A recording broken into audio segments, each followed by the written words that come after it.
Chapter 353. Even in Fairy Tale, which was now the #1 guild in the kingdom of Fiori, Gray's strength was at the top. In Fairy Tale, if those S-rank archmages and above were excluded, then Gray was definitely qualified to compete for the position of the strongest archmage in Fairy Tale. In the Fairy Tale guild, the only people who could match Gray, other than those S-ranked magic shooters, were Naz and a few other people who had a way to deal with him. But now, such a character had been subdued by a high mage from an unknown guild? Not to mention Lucy and Hubby, even Alusha was extremely surprised. Only Naz, who was still seasick, twitched his nose a few times, then his eyes lit up and his face showed excitement. He wanted to say something, but his dizzy head immediately made his body softly fall down, and he couldn't say anything. On the other side, Gray, who was fiercely thrown to the ground by Noah, felt some pain from his back. He looked at Noah, who was standing there condescendingly, and jumped up. After a few jumps, he pulled away from Noah and stared at the opposite side as if facing a great enemy. "Who are you?" "Me?" Noah shrugged. "I'm a archmage who came to destroy the pirates." "I'm not asking about your identity," Gray said in a deep voice. "I'm asking you, what's your name?" "Name?" Noah suddenly looked at Gray playfully. "I'll tell you later, after you lose." "Is that so?" Gray closed his eyes, straightened his body, and slowly raised his hands. A faint white mist quickly circulated around his body, causing the surrounding temperature to drop a little. Seeing this, Noah raised his eyebrows. "Ice shape magic?" The so-called shape magic referred to the magic that used magic and gave it a certain shape. At the same time, it was also the magic that took the shape. Among the many magic in this world, shape magic could be said to be a relatively common magic, and it was very free magic. The shape of the magic created by each archmage was different, and it was the magic that could best show the user's personality. It was also a kind of free magic that completely relied on the archmage's own ability. Moreover, there were also various attributes in these modeling spells. The shape magic that Gray used was the ice shape magic, which was the magic that turned magic into ice and freely gave it the shape of ice. From a young age, Gray began to hone this magic. 10 years had been like a day, and he never neglected it. Noah naturally couldn't not recognize Gray's magic. However, the last time Noah saw Gray's magic, it was a long time ago. Now, Gray's ice shape magic seemed to have fully matured, and could even faintly affect the surrounding environment. Obviously, it was much stronger than the last time Noah saw it. "Since you don't intend to say, then I won't be polite with you anymore." After a moment of silence, Gray's feet fiercely stomped on the ground, and his figure directly rushed toward Noah, who was close at hand. As he rushed, his hands bent, and cold air emerged from his hands that and the vibration of the air, the white mist-like cold air gathered in Gray's hands. After a while, it turned into 2 huge ice swords, which were tightly grasped by Gray. When he was only half a meter away from Noah, Gray's figure suddenly stopped, and the ice swords in his hands drew a tricky arc, like a bird spreading its wings, directly cutting through Noah's body. Ice magic sword. Feeling the incoming cold light and low temperature, Noah's face carried a smile. He unhurriedly raised his hands, clenched his fists, and pulled them to his waist, then suddenly swung out. Dong! As Noah swung his fist, a gust of wind turned into a huge pushing force, as if an invisible fist flashed through the air. When Gray's face changed, it fell on Gray's body like a heavy hammer. Pung! Gray hurriedly raised the 2 ice swords in his hands, but the 2 ice swords simply exploded under the violent impact. During this period of time, the impact caused Gray to hurriedly retreat more than 10 steps, and then somewhat awkwardly stop his body. "Liar," Lucy said in shock. "Gray has already used magic, and he still isn't a match." "I didn't feel any magic." Alusha's face also became dignified. "That wasn't his magic, it was just a simple punch, but that punch was so heavy that it could create a shockwave. So powerful. Which guild has an expert in this kind of physical skill?" "Never heard of it." "Damn it." Gray angrily glared at Noah, one of his hands formed a fist, and supported it with the palm of his other hand. The cold air rapidly condensed, and with an intense low temperature, fiercely smashed on the deck. Ice spring. A huge amount of magic suddenly burst out from Gray's hand that landed on the ground, and flowed below the deck at an astonishing speed. Noah could clearly feel that the magic that burst out from Gray's body was condensing under his feet like lightning. Without the slightest hesitation, Noah suddenly tapped the ground, and quickly retreated. Caw caw caw caw caw. In the next moment, a sound that made one's teeth ache resounded below Noah's original position. Sharp icicles, like a fountain, soared into the sky, and turned into an ice tower. Pung! Just as the icicles that gushed out like a fountain turned into an ice tower, Noah abruptly stopped his retreat. His body arched, and like a lone wolf that was ready to strike, he madly rushed out like an arrow leaving the bow, and instantly arrived in front of Gray. Immediately, Noah very casually threw a punch, and in the midst of the sound of breaking air, it smashed into Gray's abdomen. Pung! With a muffled sound, Gray's eyes bulged, and he clutched his abdomen, and repeatedly retreated. His gaze towards Noah became angry. You despicable guy. What? Still want to fight? Noah raised his fist, and said such a provocative sentence. You're not my opponent, it's better to find someone else. You really dare to say that? Gray was not a good-tempered person, and after being provoked by Noah, he immediately wanted to rush over. However, when Gray was about to rush out, a hand pressed heavily on his shoulder. That was Elisha's hand. Stop, Elisha said calmly. He didn't want to be serious with you, otherwise you would have been defeated. Gray instinctively wanted to refute, but when he saw Elisha's stern expression, the anger in his heart subsided little by little, and he regained his calmness. What? Noah looked straight at Elisha, his childhood sweetheart, and smiled. Next, will you be my opponent? As soon as this sentence came out, Noah found that Gray, Lucy, and hubby looked at him as if he was an unlucky child, which made Noah very speechless. However, Noah also understood that this was because Gray and the other two knew of Elisha's strength, which was why they were behaving like this. Unlike Gray, Elisha is a real powerhouse. After all, Elisha is an S-level mage from Fairy Tale. Moreover, 4 years ago, when he was only 15 years old, he was a true powerhouse who had become an S-rank magic shooter. If you want, I don't mind fighting. Elisha came to the opposite of Noah in the sound of powerful footsteps. But, if I win against you, you must promise me to give up your commission and not to fight against these pirates again. Hearing this, Noah laughed, and he laughed excitedly. Let's talk about it after you win against me. This time, Elisha did not talk nonsense. A dazzling light suddenly covered Elisha's whole body, and Elisha's magic power suddenly skyrocketed.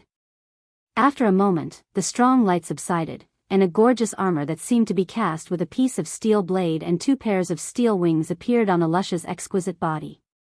The curvaceous figure was wrapped in tight armor, and only the chest was covered on the upper body, while the lower body was covered by a steel armor battle skirt. Elisha's whole body was full of heroic spirit, and she immediately attracted the attention of everyone around her. Looking at the armor on Elisha's body, Noah's eyes lit up. Because it was a set of magic armor. Chapter 354. The vigorous magic power in his body surged like a river. Elisha slightly raised her eyes, her body slightly paused, and then her foot suddenly tapped the ground. Her body turned into a ray of light, and under the watchful eyes of the crowd, she took the initiative to attack Noah. The distance between the two was only 12 meters. With Elisha's speed, it would only take a few seconds to close the distance. Thus, Elisha's figure flashed and entered the attack range. 2 knight's swords suddenly appeared in her hands. With a swing of the swords, like a viper coming out of its hole, they brought along a sharp gust of wind as they viciously stabbed towards Noah's chest. Once she made her move, she used all her strength. Looking at the tip of the sword that was constantly enlarging in his pupils, Noah's body tensed up, and his heart roared excitedly. Before he started learning magic, Noah had trained with Elisha through battle after battle. Together with Elisha, he was able to train his sword skills that could be called strength. After a few years, his childhood sweetheart was already an S-rank archmage. She was many times more powerful than before, but still, Noah's memories and sense of familiarity were awakened.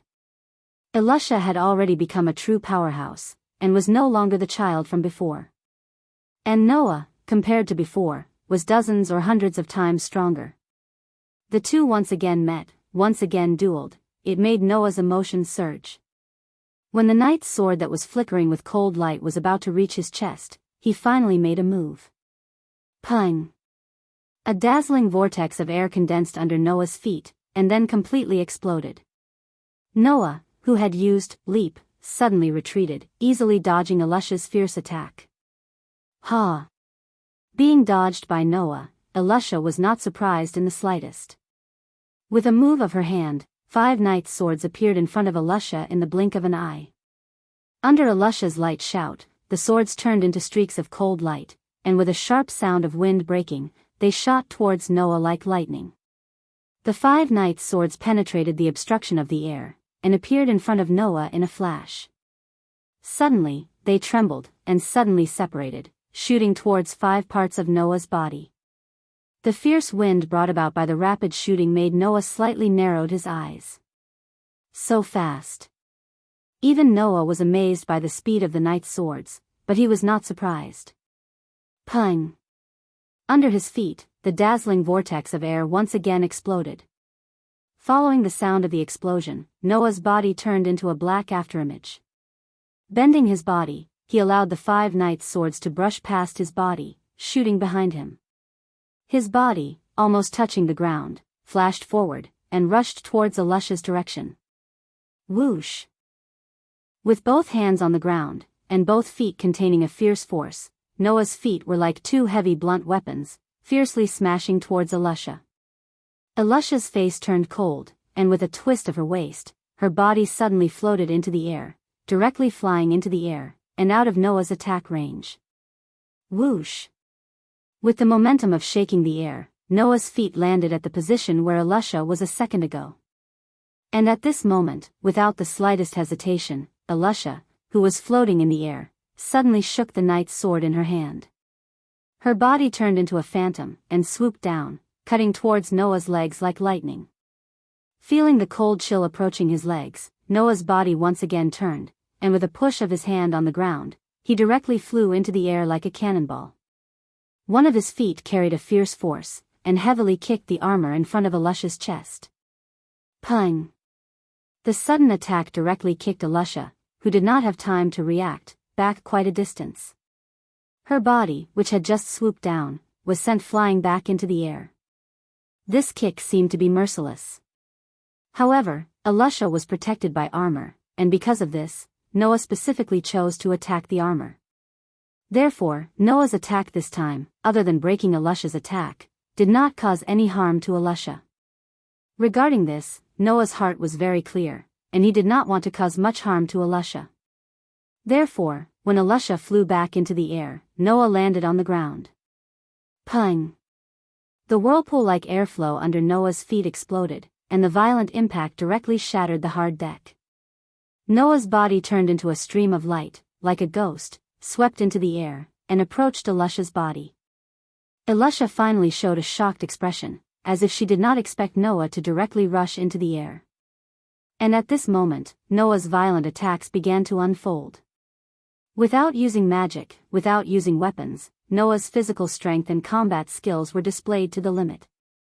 At this moment, every part of Noah's body became a sharp weapon to attack Elisha. As he waved his arms, the vigorous power caused the surrounding space to resonate with continuous sonic booms, turning into a storm, enveloping Elisha.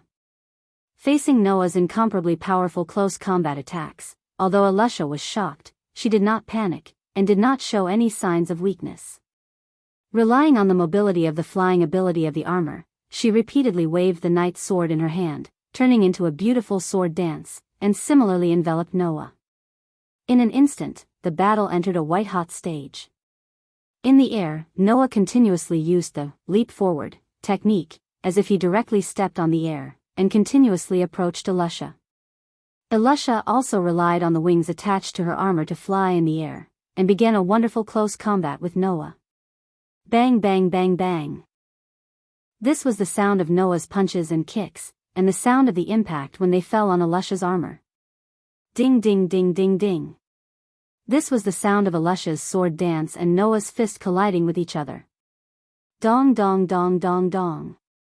At this time, the sound of the collision between the two and Noah's leap forward caused explosions in the air. The strong collision lingered in the air for a long time. Hey, hey, hey, hey. On the ship, Gray's face was completely filled with disbelief as he watched the fierce battle in midair. What's going on? I've never heard of such a strong guy. Naz, I'm so scared. Habi tearfully shook Naz, who was lying on the ground with his eyes turned white. What if that guy wants to take my fish? No, it shouldn't be the problem of the fish now, right? Lucy complained, but there was also shock in her eyes. Even Elisha can't do anything, who is it? The pirates on the ship had already held their breath, and their eyes moved with the flashing of the two figures moving at high speed in midair. The increasingly fierce and white-hot battle made the hearts of these pirates in their throats. Although, with their ability, they can't see what's going on, but these pirates can still see the fierceness of the battle. Seeing that Noah didn't have the slightest tendency to fall, a group of pirates can only pray desperately that Elisha doesn't lose, otherwise, they will be wiped out. Bang! In midair, a man and a woman's figure crossed each other again, and with a collision sound, each of them flew down and landed on the deck, retreating a dozen steps. After a while, Noah and Elisha, who were retreating, stopped, and the figures of the two once again appeared clearly under everyone's gaze. Seeing the current appearance of Noah and Elisha, everyone was stunned. At this time, Noah's coat had crisscrossed cracks, and under the cracks, a trace of red blood could be seen faintly. Obviously, in the previous crazy close combat, Noah was not completely unaffected by Elisha's counterattack.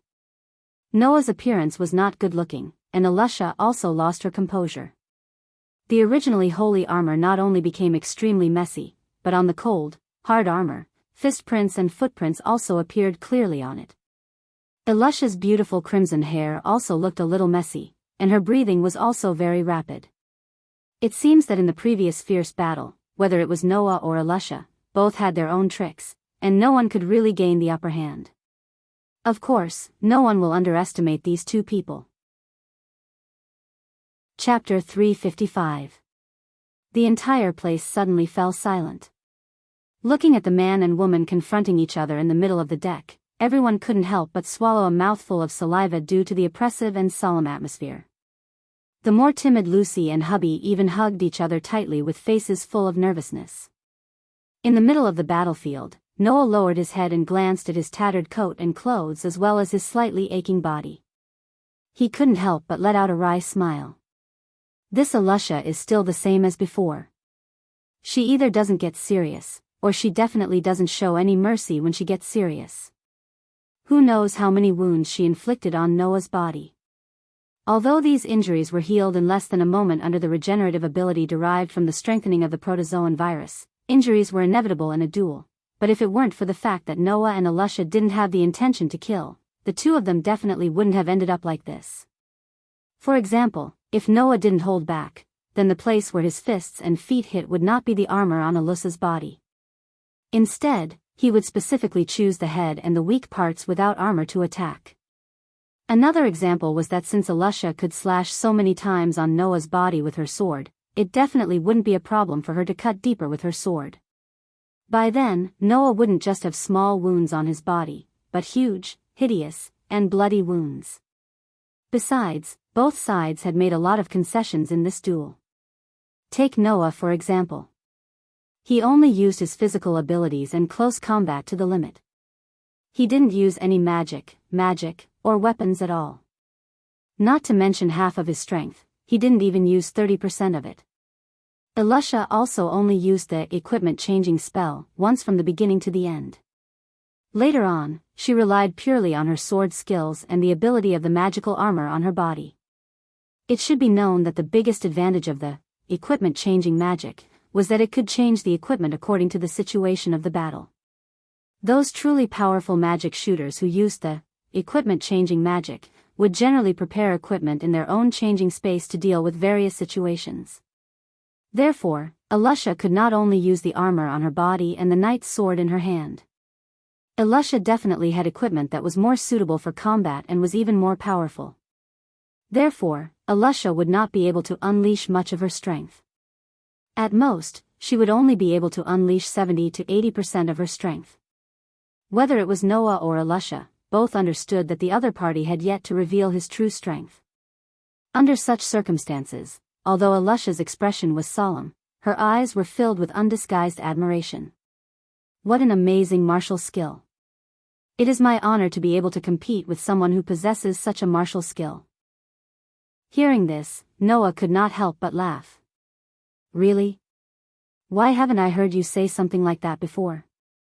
Before? Alusha was slightly taken aback. Before? Gray, Lucy, and hubby were also taken aback and looked at each other. Only then did Noah realize that he had slipped out of his mouth. He laughed bitterly. It seems that we can only stop here. Hearing this, the shrewd Alusha finally realized that something was wrong. Do we know each other before? Know each other? Noah said with a dumbfounded expression. We have slept together and bathed together. Do you think we know each other? Slept together? Alusha was surprised. Bathed together? Gray, Lucy, and hubby were shocked. Seeing this, Noah shook his head and smiled. He reached out and took off the hat on his head. Looking at the completely stunned Alusha, Gray, and hubby, he laughed heartily. Long time no see, Alusha, Gray, hubby, it's great to see you so energetic. Noah? The expression on Alusha's pretty face was all replaced by joy. It's Noah. Hubby also cheered. Noah. Gray was even more overjoyed. He rushed over and gave Noah a big bear hug. It turned out to be you. I was wondering how someone could be so strong that even Alusha was almost defeated. You really know how to hide it. Haha. Noah couldn't help but return Gray's hug. After feeling Gray's heartfelt joy, he was also very happy. After all, in Fairy Tale, in addition to Makarov, the first one to have a good relationship with Noah was Gray. Among the many partners, Noah and Gray have known each other the longest, and it can be said that they have the best relationship, followed by Alusha. Huh? Lucy, the only one who didn't know what was going on, could only stand there blankly, looking a little overwhelmed. Noah? Who is Noah? Noah. Alusha, who had changed into the original upper body armor and pleated skirt, also came over and looked at Noah with a very rare gentle expression.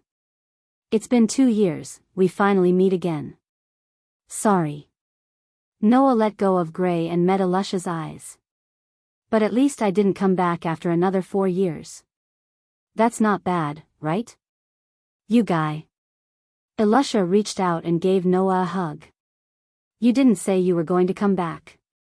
If everyone in the guild knew that you were coming back, they should be at the port to greet you. Noah smiled and didn't say anything. He hugged Alusha back, immersed in the joy of reuniting with his childhood playmate. Well, although because of the armor, Alusha was still as hard as before when he hugged her. In the end, only the confused Lucy and a group of pirates were left looking at each other, not knowing what to do. After Noah changed his tattered clothes that were cut by Alusha, a group of fairy tale companions surrounded him. Noah. Yeah. You're back, Naz, who was paralyzed on the ground, struggled to Noah's feet and grabbed his feet. He seemed to want to say something, but soon he almost vomited because of the nausea that surged in his heart. He couldn't muster any strength. Naz, you should rest well first. We'll talk after we get off the ship. Noah smiled and patted Naz's back, then cast his eyes to Lucy, who looked a little nervous, and asked curiously. I've been wanting to ask since just now. Who are you? That, my name is Lucy. Lucy seemed a little nervous. She looked like a junior in school who could only look at her senior from afar. She was very reserved. I've only recently joined Fairy Tale, please give me some pointers. So you're a newcomer? Noah nodded in relief. Then it's no wonder I don't know you.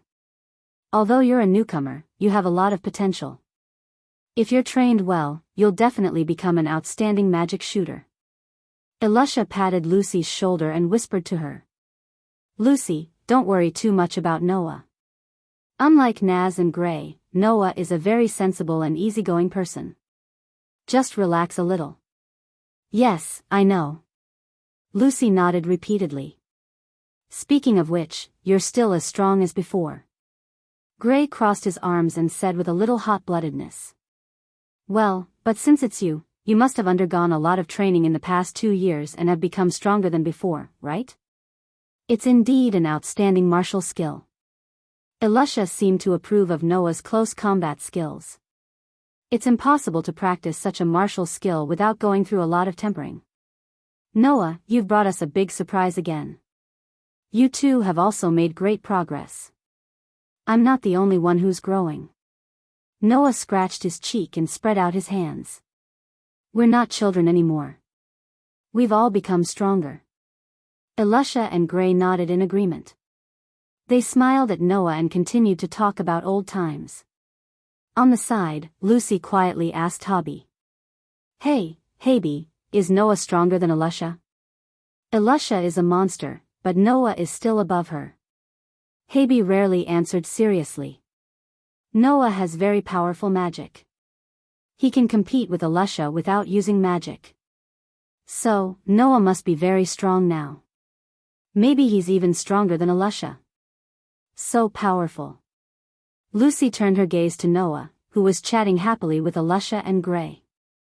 There was a very obvious curiosity in her beautiful big eyes. Chapter 356. Resurrection. On the port, Naz seemed to be celebrating something. He raised his hands and shouted loudly, attracting all the gazes around him. Noah. Immediately afterward, Naz seemed to remember something. He turned around abruptly and rushed toward Noah, who had just gotten off the ship. Let's settle this once and for all. Before this sentence had time to fall, a fist suddenly appeared above Naz's head. Like a heavy hammer, it fell on Naz's head fiercely. Bang! With a muffled sound, Naz's eyes protruded and his head was smoking. His whole body directly smashed on the ground, causing the ground to crack inch by inch. Noah, who withdrew his fist, passed by Naz, who was lying on the cracked ground, and walked forward expressionlessly. I knew you would do this. Sigh. Haby, who was suspended in the air, spread out his hands. Naz, didn't you see the duel between Noah and Elisha? Naz, you haven't been able to beat Elisha yet. Lucy also said angrily. You still dare to fight with someone who can tie with Elisha without using magic. I really don't know what to say about you. Humph, Gray threw such a sarcastic sentence coldly. What an idiot. As soon as the voice fell, Naz, who got up from the ground, put his head on Gray's head with a ferocious expression. Who are you calling an idiot? Droop your eyes. Gray didn't show any weakness and used his head to push back. He also had a ferocious expression. I'm talking about you. Hang your eyes. At this time, Elisha, who got off the ship, cast her indifferent gaze. What are you doing there? Nothing. Naz and Gray suddenly trembled together. The ferocious expression on their faces disappeared, and they made a standing posture. It seemed that they were scared of Elisha to death. That's good. Elisha nodded in satisfaction. Noah just happened to be back today, so don't cause any more trouble for me. Love. Naz and Gray responded in unison, but the way they responded sounded like hubby's catchphrase, which made Lucy speechless. Noah, who watched this scene unfold, didn't know whether to laugh or cry. I thought that after 2 years, all of you had grown. But in the end, you only grew in strength? You've changed a lot compared to 2 years ago. Elisha looked at Noah, tilted her head, and said in confusion. I feel like the atmosphere around you has changed compared to before. Does Elusha feel the same way? I thought I was the only one who felt that way. Gray scratched his head and looked at Noah with a puzzled expression. It feels like you're more dangerous than before? Hearing the words of Elusha and Gray, Noah just smiled and did not answer. Noah knows why Elusha and Gray feel this way. Because Noah has indeed changed, and the change is not small. In the world of Dark Bullet, he played with the politicians with superb means, and he also saw enough of the dark side of human nature. Coupled with the experience of Absolute Dual Blades and Knight of the Mage, Noah has indeed changed compared to 2 years ago. If Noah 2 years ago could only be regarded as an extremely sharp sword that had just been sharpened, then now, Noah's sword has been stained with enough blood and is no longer a simple weapon. This is the so-called experience. This experience made Noah, who was originally more gentle, become stronger, and his heart was much tougher than before. In addition, the current Noah has a real murderous aura compared to 2 years ago. It's no wonder that Gray would say, more dangerous. By the way, Noah, hubby, who flew to Noah's side, glanced at Noah's back and said suspiciously, "Where's your sword?" After hubby said this, Elusha, Naz, and Gray remembered this matter. Of course, the sword is put away. Noah replied perfunctorily. I learned a little trick similar to magic of disguise, which can store weapons in an invisible space. It's not gone, you can rest assured. The group of people was relieved. Well, let's rest in this town for the time being. Elusha stepped forward and began to give orders as if it was a matter of course. Tomorrow, we'll go back to Magnolia. Understood. Everyone responded in unison. At that moment, Naz leaped to Noah's front and gazed at him in excitement. He displayed a passionate smile on his face. Naz raised a hand, and a hot flame ignited on his fist, illuminating Naz's excited face. Noah, I've become a lot stronger in the past 2 years. Is that so? Noah met Naz's eyes that were filled with excitement. He raised his eyes and suddenly smiled. Then let me tell you, I haven't slacked off in the past 2 years, and I've become a lot stronger than 2 years ago. Didn't we agree at that time? The flame on Naz's hand became more and more violent, and his mood became more and more excited. When we meet again, we must decide the victor once more. No way. Hearing Naz's words, Lucy was speechless. You still want to fight? Naz, let's not fight. Habby quickly advised. Noah is very strong. Are you really an idiot? Even Gray couldn't help but scold him. Even Elusha can't defeat him, what else do you want? Isn't that good? Elusha held another opinion and looked at them with a smile. Naz has also become a lot stronger than 2 years ago, and he has always wanted to defeat Noah. Noah, give Naz a chance. Elusha? Lucy looked at Elusha in surprise. No way. Are we really going to fight? Compared to the astonished Lucy, Grace seemed to have understood what was going on and gave up on persuading her. Even Harpy lowered his head and stopped persuading her. Hey, Habby. Lucy couldn't help but say. Are you really not going to persuade Naz? That's an opponent that even Elusha can't defeat. This is also something that can't be helped. Habby sighed. Naz has always wanted to defeat Noah from the beginning. In addition to finding Igoniel, Naz's biggest dream is to defeat Noah. So, even the president can't persuade such a Naz. It can't be, right? Lucy finally felt worried. We're all partners, don't be like this. Ignoring the discussions of his partners around him, Noah looked at Naz, who was staring at him with a persistent face, and after a while, he smiled. Naz, don't be so anxious. Don't you think it's a bit of a waste if we duel now? Waste? Naz was stunned. You see, you all said that even Elusha can't do anything to me, but in fact, Elusha is an S-rank archmage, and I'm just an ordinary guild member.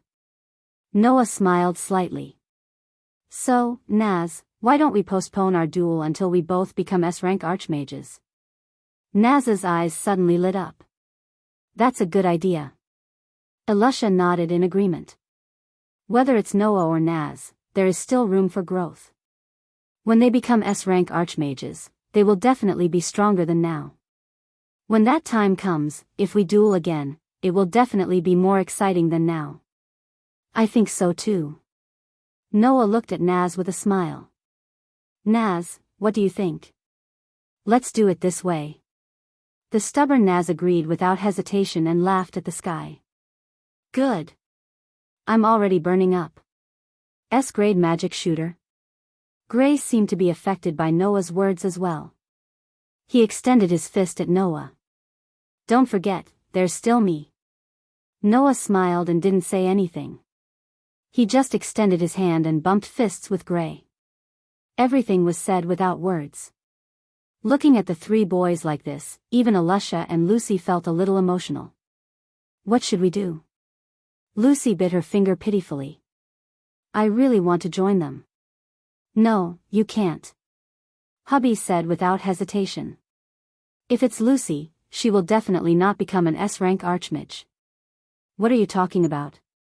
Lucy muttered in dissatisfaction. I'm also very strong, okay? Alusha's gaze swept over Noah, Naz, and Gray, and her heart was surprisingly gentle. The feelings between boys are really great. Chapter 357. After a blood-boiling agreement, in the next minute, Naz, Gray, Lucy, and Habi's mood dropped directly from the climax to the bottom because of Alusha's reminder. Noah only knew the reason for everyone's depression later, and he also knew why Alusha and her party appeared in the sea on a pirate ship. According to Alusha, the reason why they went to sea this time was entirely because Naz, Gray, Lucy, and Habi took the initiative to go out to perform an S-level mission. S-level mission. That's a super difficult mission that only S-level magic shooters are allowed to undertake. Those S-level missions were posted on the second floor of the guild. Since childhood, Makarov has repeatedly warned Noah, who lived on the third floor of the guild, not to go there.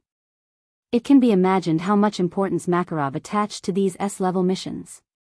In the past, even if there was an S-level magic shooter who wanted to undertake an S-level mission, he must get the final consent of Makarov. Otherwise, even an S-level magic shooter can't undertake an S-level mission privately, and violators will be punished severely. The reason for this is very simple, because it's too dangerous. With Makarov's attention to the guild members, he naturally can't watch the members of the guild casually undertake such a dangerous mission and indirectly die. Therefore, in this regard, Makarov will set such strict requirements. This time, Naz and Habi tore down the S-level mission on the second floor without authorization, and dragged Lucy to sea to perform such a dangerous mission. Makarov almost exploded with anger. What made Makarov so angry was that Gray was originally sent by him to bring Naz and others back. As a result, for various reasons, Gray also participated in this mission. Alusha, who returned to the guild after performing a mission outside, learned about this and went crazy on the spot. For Alusha, who doesn't know how to turn around, violating the rules of the guild is absolutely unforgivable. So, in order to catch up with Naz, Gray, Lucy, and Habi, Alusha directly hijacked a pirate ship and went to sea to pursue them. It seems that a lot of things happened in the middle because of this S-level mission. However, Alusha still found Naz and others without any danger, and they took the pirate ship that Alusha had hijacked before, intending to return to the guild. It seems that Alusha got along well with the pirates. The pirates also worshipped Alusha as Big Sister, which is why Alusha protected those pirates. After that, Alusha and others on the pirate ship met Noah, who had just returned. There is no doubt that except for Alusha, who is an S-level magic shooter, Naz, Gray, Lucy, and Habi will all be punished for taking on an S-level mission without authorization when they return this time. That's why Naz and others are so depressed. However, Noah feels that it is the greatest blessing to be able to come back safely. Although he doesn't know how dangerous the S-level mission is, Noah has been warned repeatedly by Makarov since he was a child, and he already has the impression that the S-level mission is directly linked to danger. Therefore, it's already very good that Naz and others can come back safe and sound. When Naz, Gray, and Habi escaped to the city to relax because of their low mood, Noah went to find a hotel with Alusha and Lucy. By the way, Elusha is also pulling a small car full of suitcases, at least a dozen or more. Is it necessary to bring so much luggage when you go out to perform a mission? In this regard, Noah has always wanted to complain since he was a child, but Elusha is still as stubborn as before. Even if she performs a small task, she will bring such a large car full of luggage. There are also some armors in the luggage that can't fit in the change space. They may be used, so it is absolutely necessary to bring them. This reason can't be said to be wrong. Therefore, Noah let Elusha do what she wants. Walking on the street to the reserved hotel, Noah, Lucy, and Elusha were chatting. Noah, Habi said that your magic is very, very powerful. Lucy doesn't seem to feel restrained in front of Noah anymore, and she asked Noah curiously. What exactly is your magic? There is nothing to hide. Noah answered straightforwardly. My magic is shatter. It is a magic that can shatter everything that comes into contact with my magic. Don't underestimate this magic just because Noah answered so casually. Elusha said solemnly. Crush is a real high-level destruction magic. In terms of destruction, there are almost no magic in the world that can compare to it. Compared to my change magic and Gray's shape magic, Noah's magic and Naz's magic are very rare. A high-level destruction magic as rare as Naz's magic? Lucy shrunk her neck slightly. It is really powerful, that kind of magic. But its power is also as difficult to control as Naz's. If you are not careful, it can cause a lot of damage. Noah asked. Then what is your magic? Me? Lucy untied a bunch of keys from her waist and raised it in front of Noah, and said with a little joy and pride. My magic is star spirit magic. Star spirit? Noah blinked and remembered. On the side of this world, there was a completely different space from this world. It was called Star Spirit World. And in this Star Spirit World lived a group of strange life forms. They were collectively called Star Spirits. The so-called Star Spirit magic referred to the magic that signed a contract with the Star Spirit of the Star Spirit World. Sorcerers used the key that could summon a certain Star Spirit in the Star Spirit World to sign a contract with the summoned Star Spirit. Once the contract was signed, the Star Spirit would serve the sorcerer as its nominal master.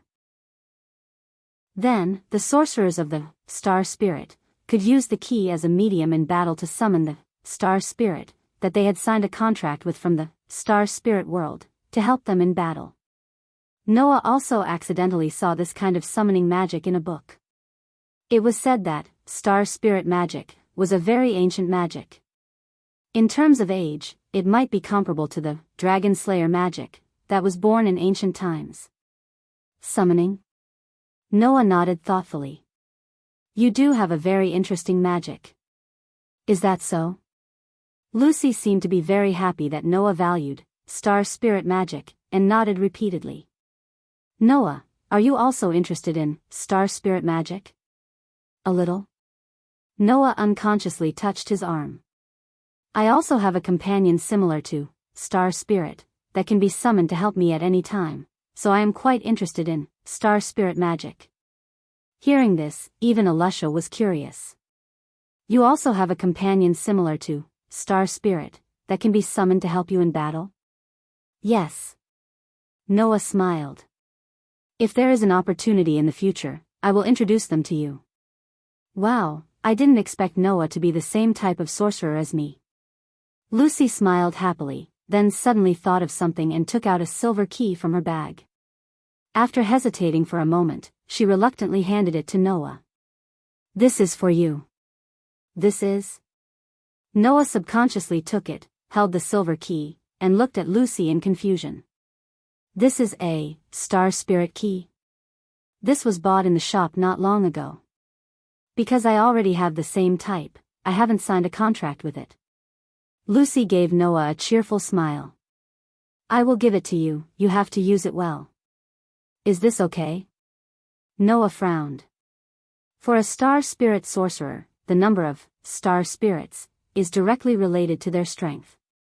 It's okay, It's okay, this is just a generic type that can be bought in the shop. Lucy explained. In this mission, I got a very precious key. There are only 12 keys to the 12 zodiac gates in the world, so I can't give it to you. Is that so? Noah hesitated for a moment, then his expression relaxed. If that's the case, then I will accept it. Yes, yes, yes. Lucy pretended to nod. That's right. Seeing this, Noah laughed and shook his head. This newcomer is quite interesting. Chapter 358. The dazzling sunlight poured down like rain, shrouding the entire magnolia under the sun. Noah lifted his head and looked at the building that was abnormally bright under the sunlight, as well as the sparkling plaque. His emotions fluctuated uncontrollably. Fairy tale. It was now one of the strongest magic guide guild in the Fiori Kingdom. Compared to 2 years ago, the appearance of the guild had not changed at all, but there must have been a lot of changes inside Fairy Tale. The reason was that it was different from when Noah had just joined Fairy Tale. Now, Fairy Tale had more than 5 S-rank magic shooters. And below the S-rank magic shooters, people like Naz and Gray had all grown up. Noah's childhood playmates had also become the pillars of Fairy Tale.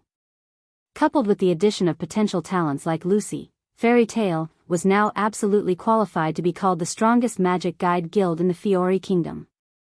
After returning after 2 years, Noah found that no matter how good his ability to control his emotions was, it was difficult to avoid the fluctuations in his mood at this moment. Because this was Noah's home. Elusha, Naz, Gray, Lucy, and Habi consciously stood aside and did not disturb Noah. Looking at Noah, who stood at the door for a long time without any movement, they only had an understanding smile on their faces. Even the silly Naz was the same. After a long time, Noah finally calmed down his emotions.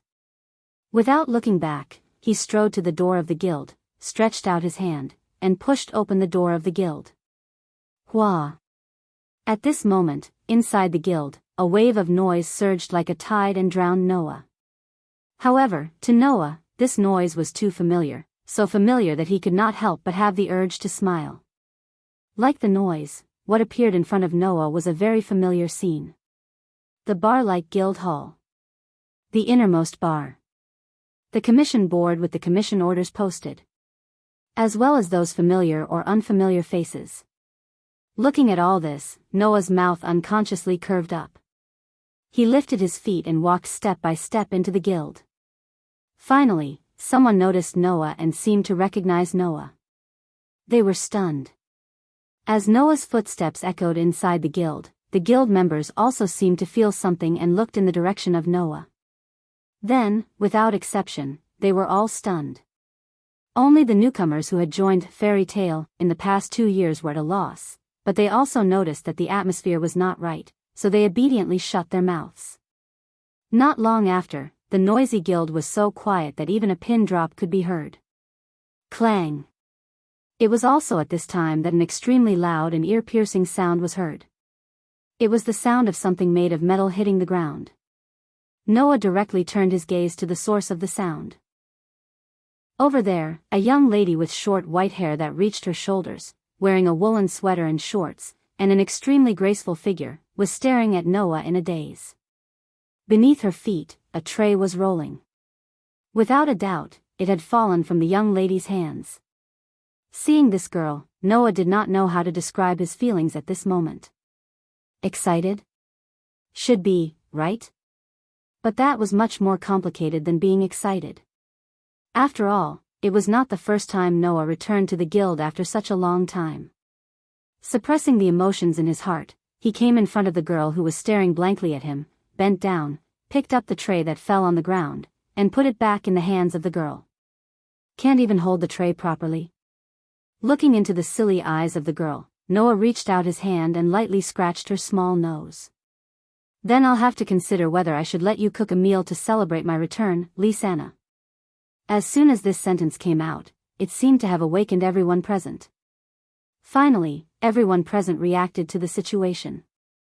After rubbing his eyes and confirming that the one standing in front of her was Noah, all the people who knew Noah blushed. Oh, oh, oh, oh, oh. In the next second, shocking cheers resounded throughout the entire guild. The cheers were only for one person. Yes. Just for one person. For Noah. Big brother Noah. Lysana threw herself into Noah's arms without hesitation. Noah. A short distance away, a group of old guild members, who had known Noah since he was a child, jumped up and pounced on Noah, giving Noah a fright. Just as Noah was about to be drowned out by the crowd, an old but extremely powerful voice sounded. All of you, stop. A bunch of idiots. Like a paralyzing curse, the cheers of the entire guild came to an abrupt halt. Those who were pouncing on Noah froze on the spot, but the excitement on their faces didn't subside in the slightest. Under such circumstances, a short old man with a walking stick slowly walked out of the crowd. His eyes were fixed on Noah and did not move away for a moment. Grandpa. Noah, who was hugging the equally excited Lysana, turned his head and looked at Makarov, his dark eyes rippling slightly. Compared to the excited guild members around him, Makarov didn't have the slightest bit of emotion on his face. Instead, he had a peaceful expression, as if he was looking at a child returning home. You're back. Noah nodded heavily in response. I'm back. A smile gradually appeared on Makarov's face, and soon it turned into a laugh that almost covered his entire face. The banquet is starting. Oh, oh, oh, oh, oh. Deafening cheers once again resounded throughout Fairy Tale.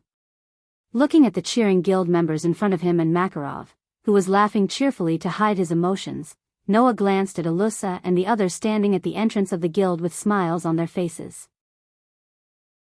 Feeling the soft touch of Lysana in his arms, something in his heart seemed to melt. At this moment, there was only one sentence left in Noah's heart. True enough. This is my home. Big brother Noah.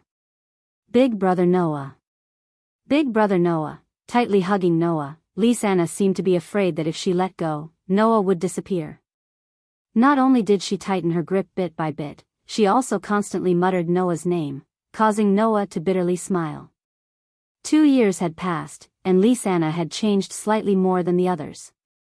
After all, these 2 years belonged to Lysana's growth period. Not only did the 17-year-old Lysana not lose her previous cuteness, but she also had a hint of a mature woman.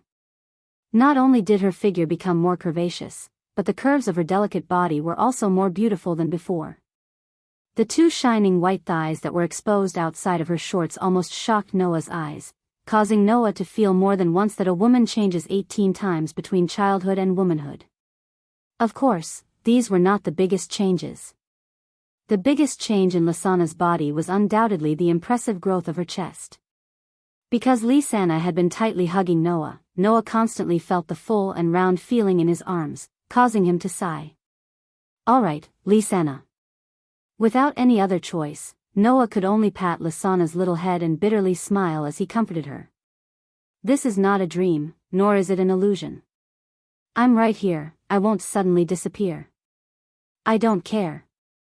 Lysana didn't know if it was because she missed Noah after not seeing him for so long, or because she was complaining that Noah hadn't returned for so long, but she stubbornly shouted. I just want to hug you. I just want to hug you. Alright, alright, alright.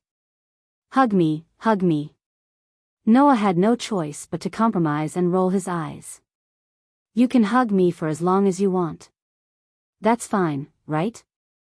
As soon as he said that, a bell-like laughter rang out in front of Noah. These past 2 years, Lysana has always wanted to reunite with you. Noah, just let Lysana be stubborn for once. Hearing this voice, Noah was startled and raised his head to look ahead. However, the scene that entered his eyes not only didn't dispel Noah's shock, but instead made it even more intense.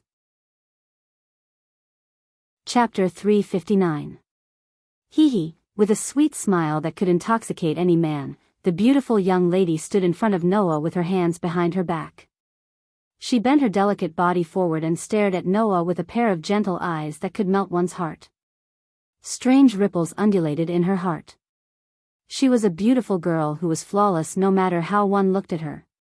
The young lady was wearing a princess dress that was not luxurious but appeared to be very elegant. Her waist-length white hair was spread out like snow on her soft and beautiful back. Her figure was tall and full, just like a model that had walked out of a book. She was so beautiful that it was suffocating. And from the girl, Noah could feel a gentle temperament like water. That temperament of a saintess touched Noah, and his eyes couldn't help but stay on the other party. Noah had seen many super beautiful girls with both beauty and temperament. For example, the sacred and inviolable Son of Heaven. For example, the innocent and lovely Julie. For example, the dazzling and confident Lilith. In addition, there was Aoko, who was brimming with heroic spirit and incomparably strong will, and Yuju, who was like a fairy tale princess. These beautiful girls, whether it was appearance or temperament, were far superior to ordinary people. Noah's eyes had long been spoiled. And now, in Noah's view, the girl standing in front of him now, whether it was appearance or temperament, didn't lose to anyone Noah had seen before. This wasn't the main reason why she attracted Noah's attention. The real reason why Noah couldn't help but cast his gaze over and was stunned on the spot, unable to react for a long time, was that he felt a familiar aura from the girl in front of him. However, in Noah's impression, although the owner of this aura was indeed as beautiful as a flower, it was absolutely impossible for her to be so soft and gentle like water. She was like the Virgin Mary, touching the heart of others all the time. What was going on here? You. Noah could only hesitate and use an extremely uncertain tone to call out tentatively. Mira? What's the matter? The girl named Mira looked at Noah with a smile. You don't recognize me? When Noah heard this sentence that was equivalent to an admission, he was stunned on the spot without any surprise. Mira? It's really Mira? The elder sister of Elfman and Lysana? The delinquent girl who fought with Alusha all day long? The magic shooter who became an S-rank magic shooter at the age of 16? The Mira Jenny who used demon souls as a means of battle? Looking at the girl who was smiling at him with an extremely gentle and sweet smile, Noah felt as though his worldview had been impacted. No matter what, he couldn't overlap the girl in front of him with the girl in front of him. Driven by such feelings, Noah could not help but reach out his hand and caress Mila's cheek in a silly manner. Are you really Mira?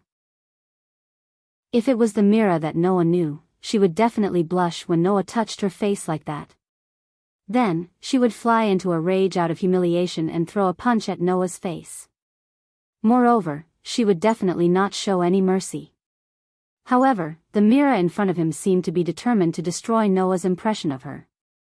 When she felt Noah's hand caressing her cheek, she actually reached out and placed her hand on the back of Noah's hand. She closed her eyes and cupped it as though she was very warm and nostalgic. The expression on her face was so gentle that it could make one go weak on the ground. Looking at Mira like this, Noah completely forgot to react for a moment. He felt as though his heart was about to be captured by this gentle girl in front of him, and he was immersed in her bit by bit. Humph. Just as Noah was about to be unable to resist Myra's gentleness, a cold snort sounded.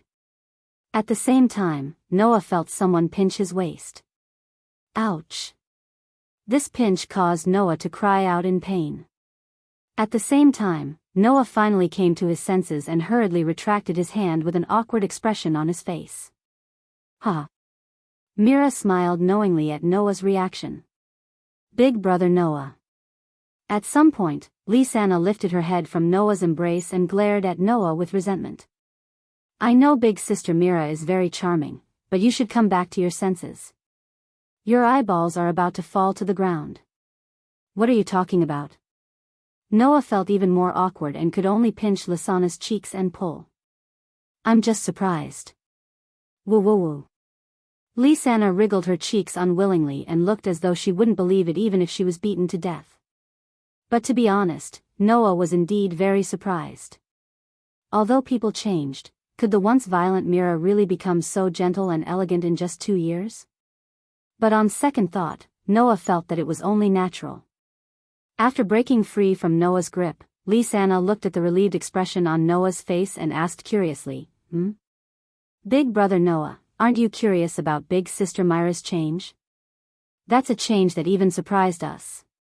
Mira also looked at Noah with a smile, as though she was enjoying Noah's surprise.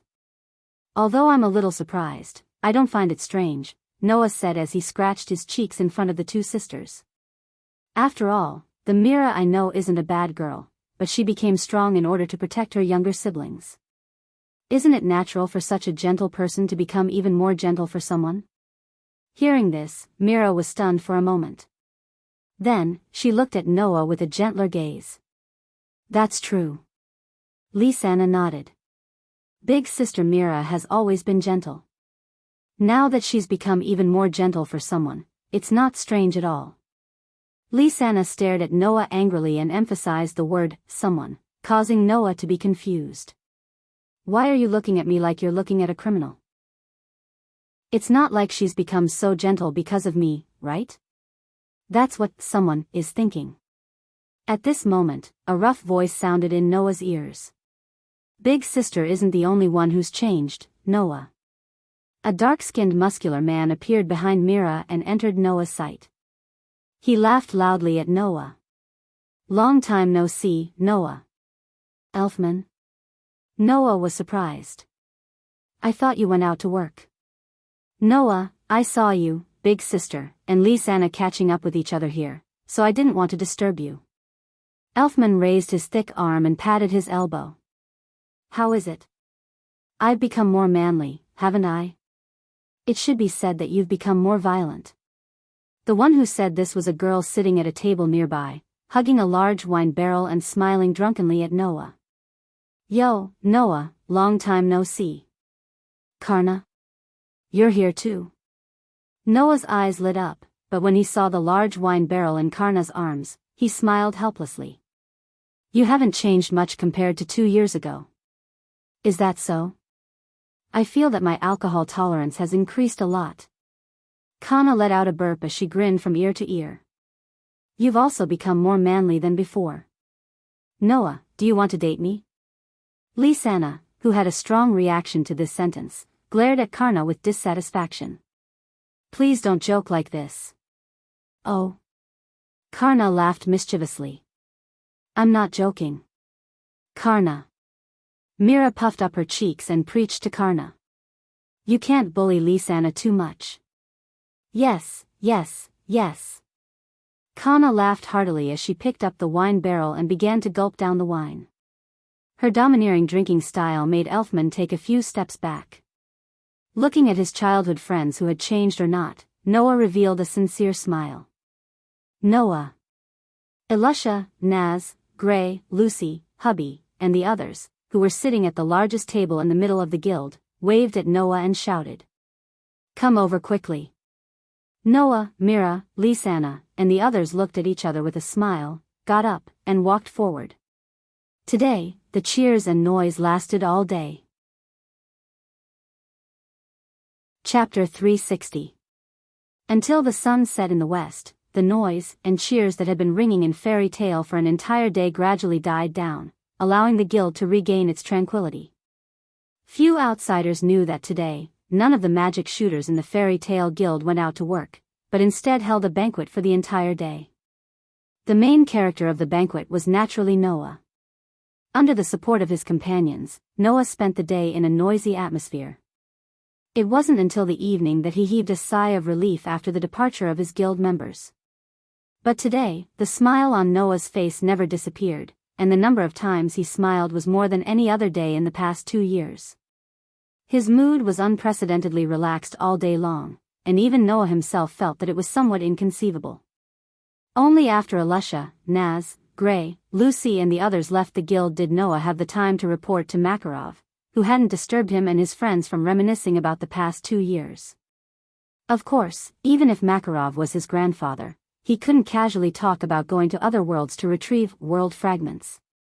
It wasn't that Noah was afraid of Makarov going out and talking nonsense, but even Noah himself felt that his experience wasn't something an ordinary person could have. Even now, he had a kind of illusory feeling of whether or not he was dreaming, let alone Makarov. Thus, after hiding the matter of between worlds, world fragments and his travels in various worlds, Noah chose to talk about his own experiences. The general situation was that while Noah was receiving Mavis guidance on Heavenly Wolf Island, he was also being instructed by Mavis to travel around the world and experience all kinds of things, using it as training to improve his own strength. Truly worthy of being called a first-generation talent. She knew that you wouldn't improve much if you only stayed on Heavenly Wolf Island to train, so she let you go out to increase your knowledge and experience, train yourself and improve yourself. Makarov sighed from the bottom of his heart. If you're only allowed to receive guidance on Heavenly Wolf Island for 2 years, your growth won't be as fast as training outside, right? Hearing Makarov's words of admiration for Mavis, Noah inwardly apologized. However, there was no other way. Noah's experience could only be described in this way. Otherwise, it would be too far-fetched. Even if Makarov was willing to believe it, he probably wouldn't agree to let him go to another world if he knew about it. Even if he has already passed away, the first generation has always been paying attention to the fairy tale and protecting us. Sitting at the bar, Makarov looked at the street outside the door, his old face full of determination. That's why we have to protect fairy tale, no matter what. Absolutely. Hearing this, Noah nodded heavily. Although he didn't know whether Mavis was really always watching over fairy tale, Noah and Makarov had the same feelings. No matter what, this family had to be protected. This was absolutely necessary. The current you is definitely stronger than before. I can no longer feel any trace of magic on your body. It seems that you are no longer at a level where I can casually see through your strength. Makarov turned his gaze to Noah, looking at the grandson he was most proud of, and smiled with gratification. Although I knew from when you were young that you would surpass me one day, I didn't think that this day would come so soon. Grandfather, please don't say that, Noah hurriedly said. If it's grandfather, you will definitely be stronger than me. It's fine even if you don't say such words to comfort me. I won't feel disappointed just because my grandson has grown so much. In fact, I will be very happy. Makarov laughed, but after laughing, his expression turned serious. You are the same as your brother. Both of you are growing at an astonishing speed. Now, I don't even know if I am a match for you. Hearing this sentence, the expression on Noah's face also converged little by little. Compared to you, Lax's really makes me feel uneasy. Makarov sighed. That child's heart is already filled with power. To him, only power is everything. He doesn't have the same dedication to the guild and his companions as you do. I am really worried that if he does something wrong in the future, will I be able to stop him? Saying this, Makarov's wrinkled eyes showed deep worry. Noah knew that Makarov's worries were not superfluous. With Lax's personality, it was really possible for him to do something crazy. However, Noah did not agree with Makarov's understanding of Lax's. Makarov felt that Lax's did not attach much importance to the guild and his companions.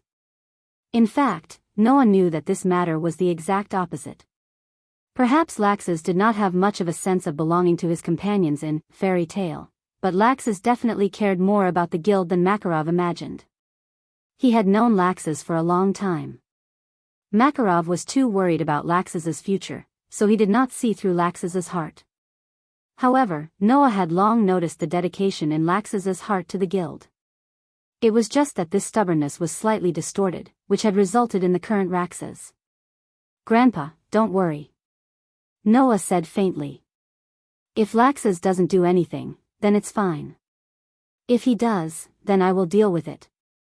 When he said this, although Noah's tone was very indifferent, Makarov felt a great amount of pressure from it. Makarov looked at Noah, who was emitting a terrifying aura, with some surprise. He finally understood. Perhaps, this grandson of his was stronger than he imagined. Perhaps, Noah had really become stronger than him. Realizing this, Makarov fixed his gaze on Noah. After a long time, he revealed a relieved smile. Then I'll leave it to you. Noah nodded his head heavily once again, and his heart was filled with excitement. Raxas, I hope you don't disappoint Grandpa.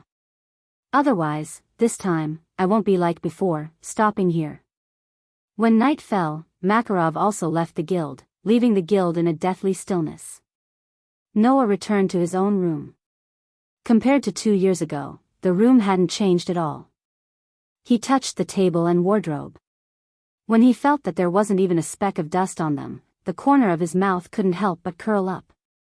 Noah didn't need to confirm with anyone, and he could guess who was the one who cleaned up his room during the 2 years that he wasn't in the guild and kept his room free of dust. Who else could it be apart from her?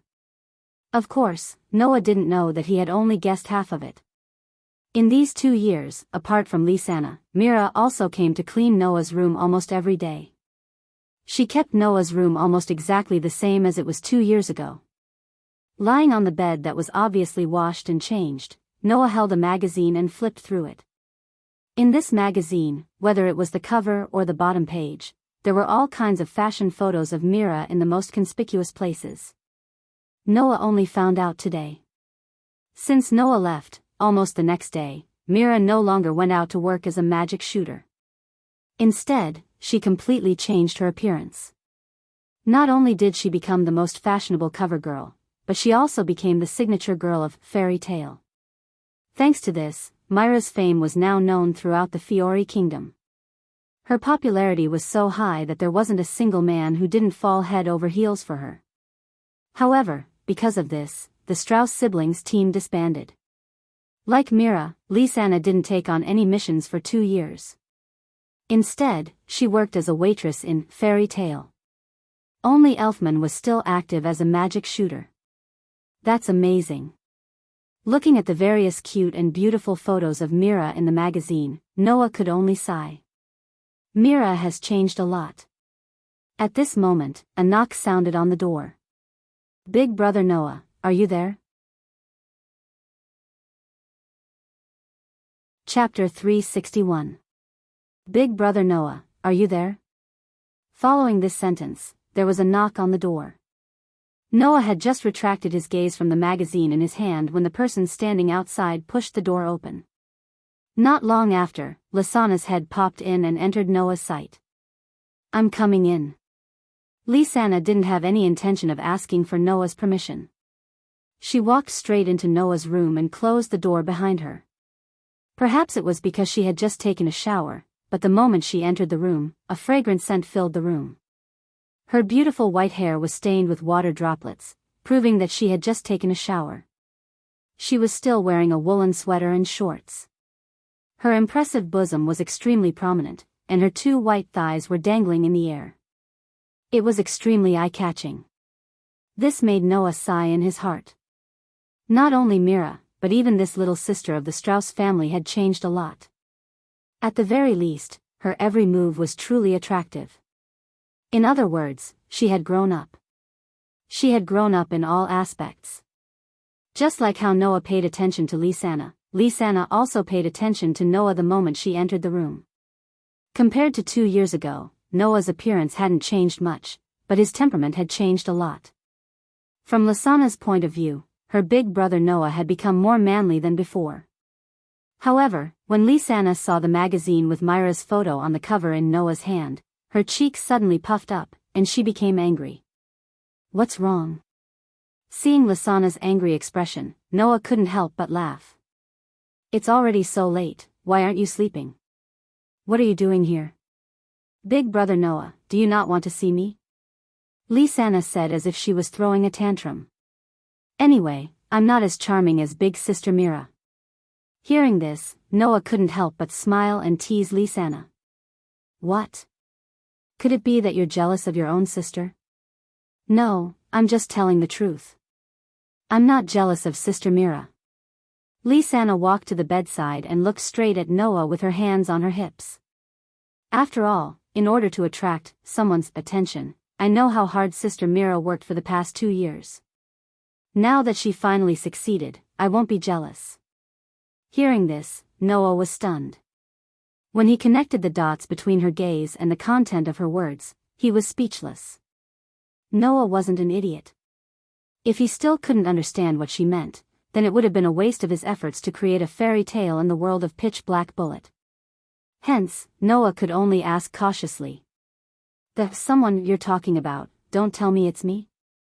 I say, Big brother Noah, you can't say this to big sister Mira. Otherwise, I won't forgive you, Lysana complained to Noah. Have you forgotten what you said to big sister Mira before you left the guild? Before I left the guild? Noah immediately searched through his memories. After a while, he revealed a stunned expression. Before leaving the guild, Noah had indeed said something to Mira. I hope that when I return, you'll become gentler. Could it be that because of this sentence, Mira had such a change? It can't be, right? Didn't I already tell you, big brother Noah? Lysana seemed to have seen Noah's disbelief and was rather indignant. After you left, big sister Mira began to change the next day. She no longer went out to work as a magic shooter. Listen carefully, it was after you left. Of course, Noah understood what Lysana was trying to say. After Noah left, Mira changed. And before Noah left, he had said those words to Mira. In that case, wasn't it obvious who Mira had changed for? It was just that Noah subconsciously avoided the possibility that he was the cause of Mira's change, so he didn't make such an obvious connection. Even everyone in the guild knows who caused big sister Mira to change for big brother Noah. Lysana puffed up her cheeks. Now, everyone can see big sister Mira's feelings. If you still don't admit it, you'll be torn to pieces by those boys who have been infatuated with big sister Mira for the past 2 years. Noah laughed bitterly, and it was a bitter laugh that was rather complicated. Even Mira had such feelings for him. Then, in addition to Elysian who had confessed to him and Lysana who had shown obvious affection for him, he seemed to have unknowingly committed a lot of sins. Of course, Noah definitely didn't know that his sins were far deeper than he thought. Hey, big brother Noah. Lysana's tone seemed to have become rather complicated. Big sister Mira has changed so much for you, so please don't make big sister Mira sad. Is that so? Noah suppressed the various emotions in his heart and rolled his eyes at Lysana. In other words, you want me to be your brother-in-law?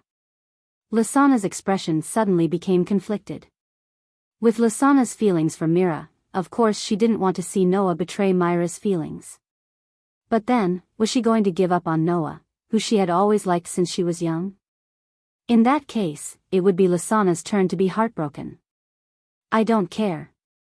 Lysana couldn't think of a reason, so she could only be willful. No matter if it's me or big sister Mira, you can't make us sad. What does that mean? Noah was astonished. I can't make both of you sad? Do you mean that I have to accept both of you? Accept both sisters? Let's not talk about whether Mira and Lysana would agree or not. If they really did that, then what about the 3-year agreement between Noah and Sage Tianzi? It had been almost a year since he left the Black Bullet. In another 2.5 years, Noah would have to return to the world of the Black Bullet. At that time, if Sage Tianzi didn't have that kind of feelings for Noah, then it would be fine. But if he still had that kind of attachment, then Noah had promised to give him an answer. This answer could also be a rejection. But to let a girl wait for 3 years only to be rejected, wasn't that too cruel? Besides, it wasn't that Noah didn't have any feelings for Sage Tianzi. It was just that he didn't have feelings for Mira and Lysana who had been with him since young. On the other side, after hearing Noah's words, Lysana actually hesitated for a moment. But perhaps she felt that she shouldn't have hesitated like this, so she glared at Noah angrily. In short, if you make Sister Mira sad, I definitely won't forgive you. If you make me sad, I definitely won't forgive you.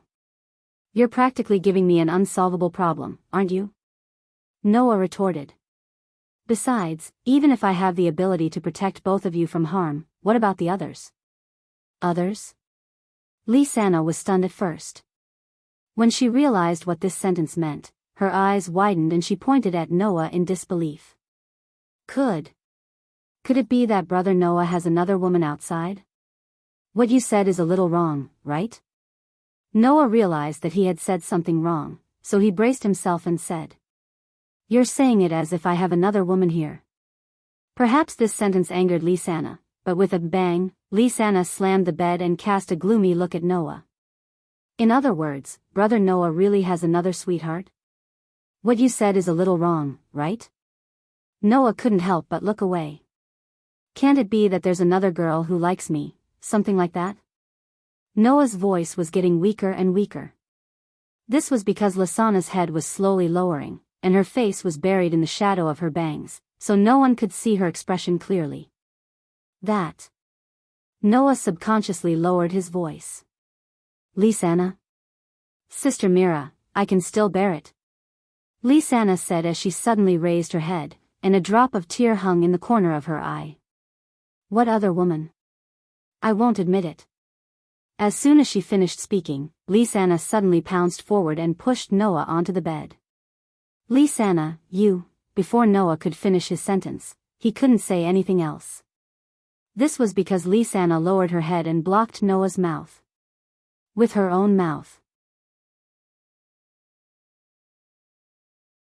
Chapter 362. By the time Noah reacted, a soft and fragrant tongue had already probed into Noah's mouth, which was slightly open due to his excessive surprise, and instantly tangled with Noah's tongue. That sweet touch was transmitted to Noah's nerves through the lips and tongue, causing Noah to involuntarily open his eyes wide. Looking at Lisana, who was clumsily and unskillfully kissing him with her eyes closed, his heart was filled with astonishment. Noah didn't know that when he was young, he had already been secretly kissed by Mira and Lisana. However, Noah wasn't inexperienced in kissing. Don't forget, in the world of the Night of the Magi, in order to provide magic power for Qingzi and Yuzhu to open up the blocked magic circuit, Noah had also forcefully kissed Qingzi and Yuzhu. But unlike Qingzi and Yuzhu, Lisana's kiss had the greatest impact on Noah. After all, one was a childhood sweetheart who had grown up with him, the other was a cohabitant who lived together for benefits, the other was an uncontrollable emotion that took the initiative to kiss, and the other was an action that had to be done because of external factors. The difference between the two could be imagined. In addition, Noah had never thought that Lisana would one day do such a bold thing, so it was easy to imagine how much astonishment he had in his heart. Woo! Chirp, and while Noah was still astonished, Lisana seemed to be getting more and more familiar with the feeling of kissing. Her tongue nimbly entangled with Noah's tongue, and began to spit out scorching hot breaths. Even her cheeks were faintly rosy. The feeling of tongues entangling with each other was enough to make Noah dizzy, but what really made Noah's heart tremble was Lisana's soft and delicate body. Her delicate body pressed down on Noah without the slightest gap, as if she didn't want to let Noah escape. Lisana's pair of long legs that were exposed to the air unconsciously rubbed against Noah's legs. Her delicate body was also slightly trembling because of her overly bold behavior. The fullness of her chest squeezed Noah tightly. That sensation made Noah realize once again that she was no longer a child. It was also the culprit that caused Noah's mind to go blank for a moment. After a while, Noah finally reacted. He grabbed Lisana's shoulder and pulled hard, pulling her lips away from his. Huff, huff, huff. Perhaps it was because she was too focused and hard-working, but Lisana's cheeks were rosy and her eyes were misty. Her mouth panted, allowing her sweet breath to hit Noah's face, causing Noah's heart to waver. Lisana, I don't care. Ignoring Noah's hesitation, Lisana reached out and cupped Noah's face as she gazed at Noah with a dazed expression. Whether it's Sister Mira or any other woman, Big Brother Noah is mine. I won't give you away so easily. After saying that, without giving Noah a chance to reply, Lisana panted and lowered her head, once again pressing her lips against his. Her tongue was as nimble as a small snake. In an instant, it drilled into Noah's mouth, kissing him without care. Feeling Lisana's kiss that seemed to want to pour out all the feelings in her heart. Noah's heart trembled, and trembled again. Although he was more or less aware of the feelings in Lisana's heart. But Noah had never known this feeling. It was actually so dense. At the very most, how long had Noah and Lisana been together? It was said that they were childhood sweethearts who grew up together. However, Noah joined Fairy Tale at the age of 10 and only went out to do missions at the age of 11, where he met the Strauss siblings. After that, in order to master crush magic, Noah left Fairy Tale for 4 years. After that, he went to another world and left Fairy Tale for 2 years. Thus, if one were to really count, Noah and Lisanna had only been together for 2 years. 2 years of being together had caused such a young girl to be so infatuated with him. There was a difference of 4 years and 2 years in between. If it was a normal situation, even if he once liked someone, this feeling would gradually fade under the erosion of time, right? But Lisanna's feelings were still so strong. Under the test of time, the feelings in one's heart would indeed fade, but there were also some that would grow stronger because of longing. Lisanna was clearly the latter. That was why she could no longer endure it. Mira was clearly the latter. That was why she could change her appearance for Noah, all because of a casual sentence from Noah. At that moment, Noah finally realized how much weight he was shouldering. Just as Lisanna said, no matter who was sad, Noah was not worthy of forgiveness. Apart from Mira and Lisanna, it would be fine if the Elysian child in the other world no longer had feelings for Noah. But if she still had feelings for Noah after 3 years, then Noah could not let the girl who had waited for him for 3 years be sad. Was this responsibility not heavy enough? Under the influence of such emotions, Noah's heart melted. MMM. TSK, Noah no longer hesitated and began to respond to her kiss. Perhaps because she sensed the change in Noah's heart, this time, she took the initiative to part her lips and stared at Noah's face with her watery eyes. Big brother Noah. Lisanna called out her sweetheart's name with infatuation. She suddenly straightened her body and reached for the hem of her clothes. With a series of rustling sounds, Lisanna took off her top, exposing her fair skin to Noah's eyes. Noah only saw a patch of white entering his field of vision. Then, a pair of round and full breasts bounced in front of his eyes. The captivating red that was like the finishing touch trembled slightly, causing Noah's heart to skip a beat. It was only at this moment that Noah finally noticed. Lisanna did not wear underwear at all. Noah. Big brother. Lisanna murmured Noah's name. Because of her shyness, she more or less covered her chest. But after a while, she put down her arms with trembling hands, revealing her delicate body in front of Noah. Even her voice was trembling. Don't keep staring. It's so embarrassing. This sentence was definitely from the bottom of her heart. In other words, Lisanna was really embarrassed about being naked in front of Noah. But even so, Lisanna still did not choose to avoid it, nor did she choose to hide. Instead, she boldly and bravely showed her beauty to her sweetheart. Was this not worthy of pity? In any case, Noah felt that at least for this minute, at this second, he was captivated by this brave girl in front of him. He no longer avoided her gaze, but his expression was very complicated. Is this really okay? There's nothing wrong with it.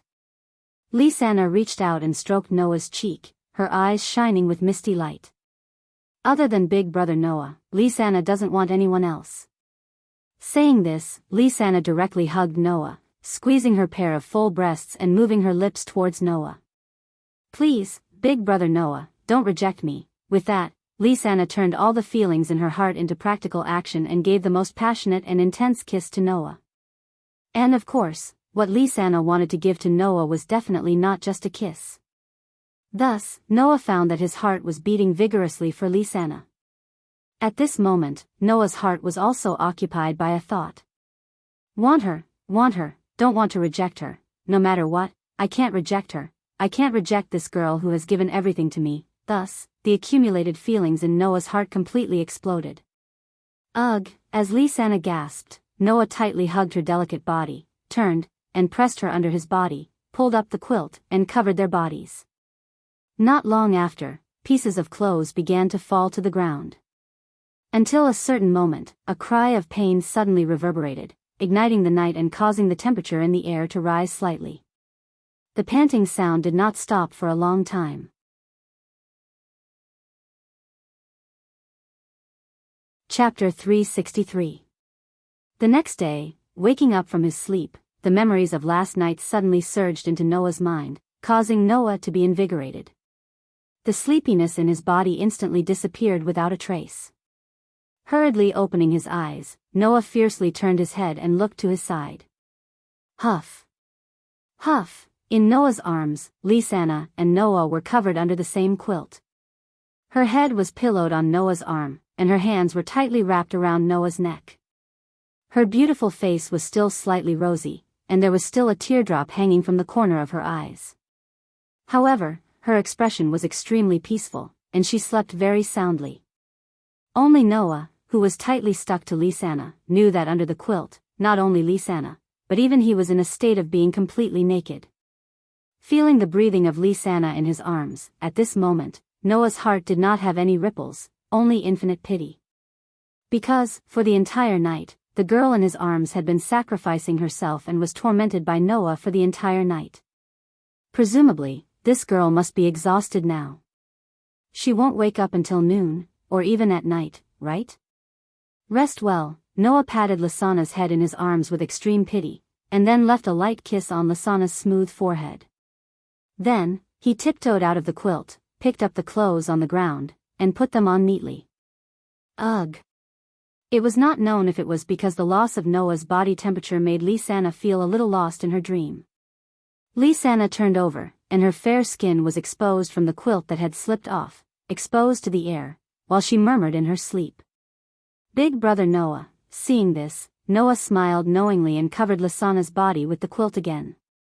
Then, he picked up the clothes that belonged to Lisanna on the ground and hung them on the clothes rack at the side. Then, he glanced at Lisanna's sleeping face and quietly walked out of the room. Katja, accompanied by the extremely soft sound of the door closing, the room that was covered in pink for the entire night returned to its usual silence and warmth. Only the sound of Lisanna's breathing was left, constantly lingering. Yo! Noah! Are you up? Noah! It's been a long time since I saw you come down from upstairs. But you woke up a lot later than usual today. Don't tell me you're still lazing around in bed at this age? Ahahaha. Shoo shoo. Do you think Noah is that brat from your family? That's right. Haha. Ha ha ha ha ha ha ha. As soon as Noah walked down the stairs, the guild members noticed him. While they greeted him, they also made fun of each other. As a result, the bar on the first floor of the guild was as noisy as ever. Against the noise, Noah smiled helplessly, but at the same time, he was in a good mood. He responded to them one by one and blended in with the people around him, appearing to be very harmonious. After all, in this place, Noah was not the chairman of a guild that had taken in a bunch of children with power, nor was he an exception in some school, nor was he an outsider magician who had barged into someone else's territory in search of something. Here, Noah was just a member of Fairy Tale. At best, he was the grandson of the chairman. There was nothing special about him. Of course, if there was anything special about him, Noah was also very special. Other things aside, the fact that Noah could live directly in the guild was already very special. Moreover, after a day, even the new members of Fairy Tale who had just joined in the past 2 years had all heard about Noah from the old members. They knew that not only did Noah have the same magic as the strongest magic shooter in the guild, but he had also gone to the guild's holy land 2 years ago to receive guidance from the first chairman who was said to have turned into a ghost. Many people were guessing. After 2 years, Noah, along with Alusha and Mira, had always been far ahead of the rest of his companions. Among the companions of his generation, he could be said to be the strongest. Now, what level of strength did he have? Was it the same as before? Was it the same as Alusha, who was now the strongest female magic shooter in Fairy Tale? Or was it the same as Mira? Keeping a low profile and not using the identity of a magic shooter to improve himself?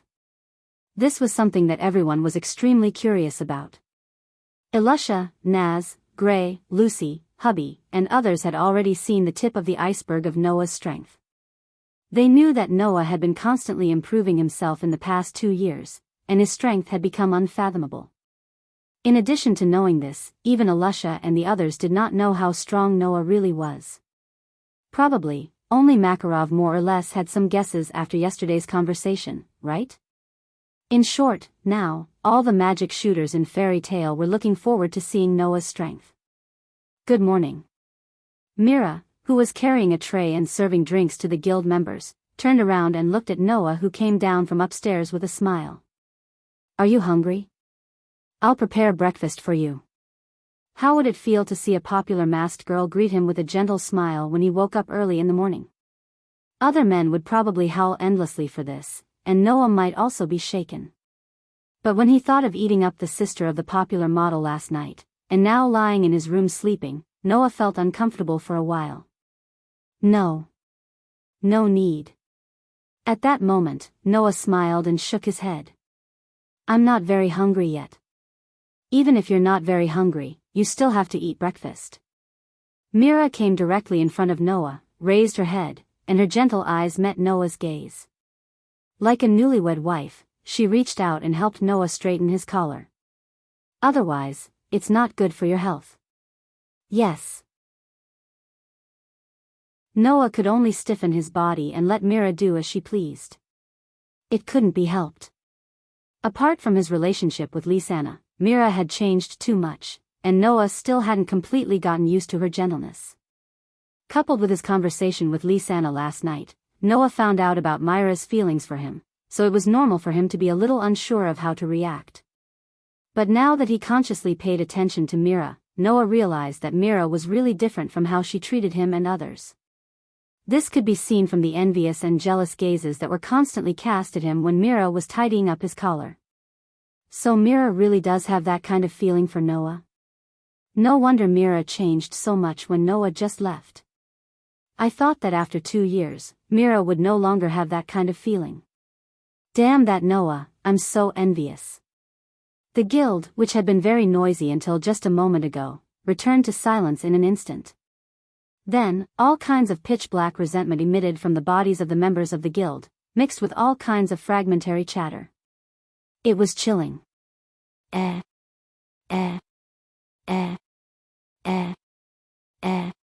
In the crowd, Lucy, who saw this scene, was also extremely surprised and let out a puzzled cry. "The person that Miss Mira likes is Noah?" "Huh?" The naked Gray glanced at Lucy from the corner of his eyes. "That's something that everyone knows, isn't it?" As soon as he said this, Elusha and Naz at the side turned to Gray in disbelief. So the person that Mira likes is Noah? Why does Mira like Noah? Is Noah more delicious than fire? Alright, I was wrong. Gray face-bombed. Although she has never admitted it, the person that Mira likes should be Noah. Everyone in the guild knows that. Those men even planned to wait for Noah to come back to teach Noah a lesson.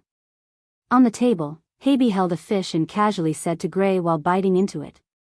"By the way, Gray, is it really okay for you to be naked?" "Oh." Gray seemed to have just realized that he was naked and was shocked. Lucy was speechless. On the other side, Noah, who could only be manipulated by Mira, suddenly frowned and reached out to grab Myra's hand that was moving on his collar. Mira looked at Noah in a daze. However, Noah did not pay attention to Mira. Instead, he pressed Myra's hand down, took a step forward, and looked at the entrance of the guild. There, a few figures slowly appeared and walked towards the guild, one step at a time. Chapter 364. Following a series of rhythmic footsteps, the noises in the fairy tale guild quieted down as if they could feel the oppressive atmosphere in the air. Noah held Myra's hand and took a step forward as if he wanted to protect Mira behind him. His gaze was fixated on the direction of the guild's entrance. Therefore, Noah didn't notice that Mira first glanced at the hand Noah was holding, then at the back of Noah who was standing in front of her. A blush appeared on her face, and for a moment, she even revealed a blissful expression. For Mira, it was obvious that looking at Noah's back was more attractive than looking at the abnormal situation in front of the guild's entrance. Except for Mira, everyone in the guild quietened down and looked at the entrance. Elusha, Naz, Gray, and the others looked at the entrance with a dignified expression. Habe hid behind Naz while trembling with fear. Only Lucy looked around in confusion. She was subconsciously affected by the atmosphere and held her breath. Under such circumstances, a small team appeared in front of everyone in the guild. The moment she saw the leader of this team, Lucy finally understood why everyone in the guild was behaving like this. Although she had only met him once, Lucy knew that this person was definitely out of place in the harmonious atmosphere of the guild. There were a total of 4 people. Among them, one of them wore a fur collar coat and walked in front. The other 3 were like guards, following behind him. It was Lax's and Thor's order. Lax's, who led Thor's order into the guild, seemed to have sensed something. He raised his head and looked forward. When he saw Noah standing in front of Mira, his eyes suddenly narrowed. The originally oppressive aura around him turned into a terrifying pressure. Lax's? Fried, Bikesro, Alba, and Jerlin didn't seem to have expected that Lax's would suddenly release such an aura. They were stunned for a moment. When they saw Noah in the guild, they were shocked and immediately understood. Only Lax's personal guards, Thor's order, knew what kind of obsession Lax's had with Noah in his heart. For Lax's, Noah occupied a large position in his heart. A strong competitor.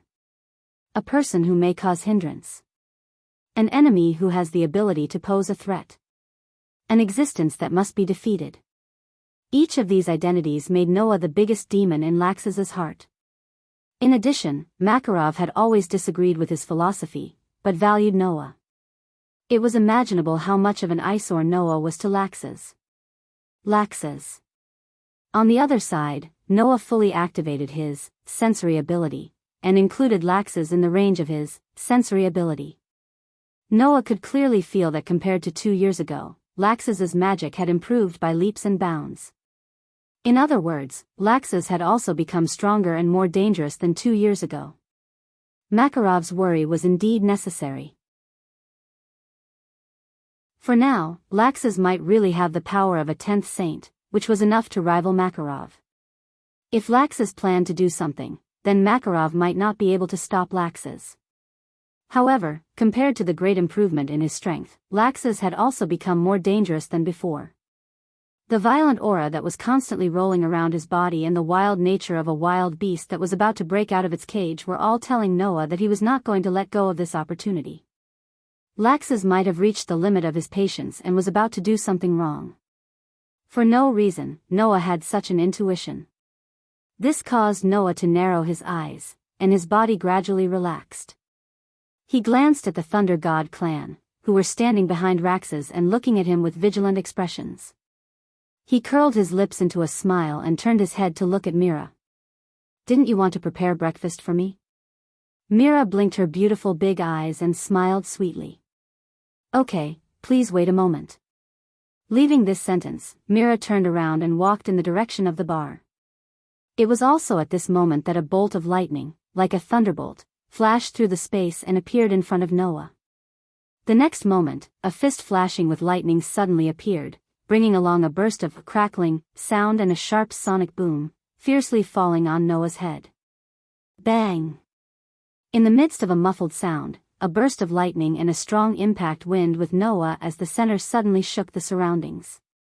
Not only did the surrounding tables and chairs all fly away, but it also blew away all the guild members who were closer, causing them to cry out in pain. Noah! Elusha, Naz, Gray, Lucy, and the others exclaimed. Even Mira, who walked into the bar, covered her mouth with her eyes full of worry. Unfortunately, everyone's worries were superfluous. When the impact wind dissipated, the situation at the center of the impact was also exposed to everyone's eyes. They saw that Lax's, who was wearing a fur collar coat, had appeared in front of Noah without anyone noticing. His fist, which was mixed with lightning, was still swinging forward and landed on one of Noah's arms. That was Noah's hand.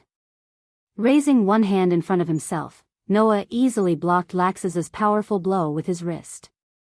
A faint white light flowed on his wrist, and it shattered the lightning on Lax's fist that was on his wrist into sparks. Glancing at the fist on his arm, Noah raised his eyes and looked at Lax's, who was looking at him with a gloomy face, and suddenly smiled. "Is this your way of greeting?" "It's a little different." Lax's showed an arrogant smile, but there was no smile in his eyes. "This is just teaching you how to respect your brother that you haven't seen for a long time." "As expected of you," Noah said lightly. But I'm not surprised. In that head of yours, waving your fist is the best solution to solve problems, right? Oh. Laxus's eyes became cold. I haven't seen you for 2 years, and your mouth has become more eloquent. I just don't know how strong you are. What? Are you interested? Facing the cold light in Laxus's eyes, Noah suddenly smiled, but along with the smile, there was also a suffocating and terrifying aura. I don't mind accompanying you, but I don't have the confidence to hold back. Feeling the terrifying aura coming from Noah, Laxus's face slowly became dignified. Laxus. Freed, Bikesro, Abarge, and Jerlin also opened their eyes wide and began to feel anxious. Originally, Thor Group thought that after 2 years, with Laxus's growth, he would definitely not lose to Noah. But now, it seems that Noah's growth is not inferior to Laxus's, and may even surpass him. Could it be that Laxus is no longer Noah's opponent? Thinking of this, Thor Group, who knew how obsessed Laxus was with Noah, was worried. Elusha, Mira, and the others looked at Noah in surprise, as if they did not expect Noah to be so aggressive. Only Naz had a look of excitement on his face, as if he could not wait to join in. Isn't this growing in a good direction? Instead, it was Raxus who laughed maniacally at the same time as he became serious. 2 years ago, you were just a little brat with empty power, but now you have a good domineering aura. Very good, now you are qualified to be my younger brother, now I have the value of defeating you. After saying this, the magic power in Laxus's body rose little by little. Beep, beep, beep. A dazzling arc of electricity flashed from Laxus's body, wrapping Laxus's whole body. Laxus stared straight at Noah with a hint of madness in his eyes. Lightning flashed all over his body as Laxus stared at Noah. Let's go outside. Hearing this, everyone present understood Laxus's meaning. A battle invitation. It was a challenge from one of the strongest substitutes from Fairy Tale. A battle invitation from Laxus, who already had the power of the 10 Saints, and was most likely second only to Makarov and Kildas in the guild. And to this battle invitation, Noah only responded with a calm face. Don't think that I will hold back.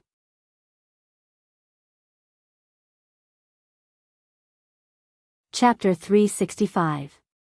Don't think that I'll hold back. Noah's words completely ignited the oppressive atmosphere in Fairy Tale.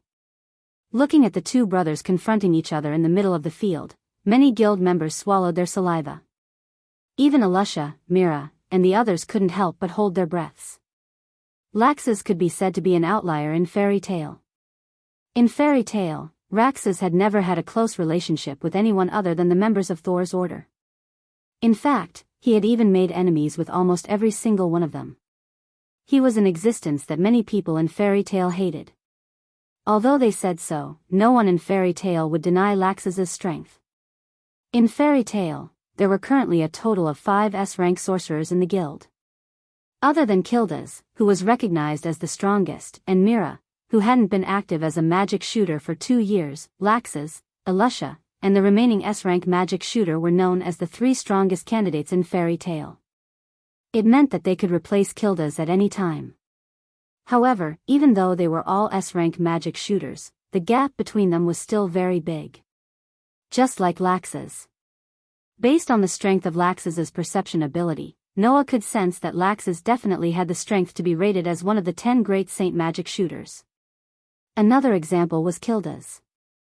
Even Makarov admitted that he didn't know if he could suppress him. It could be imagined that Kildas was definitely at the level of a 10 great saint.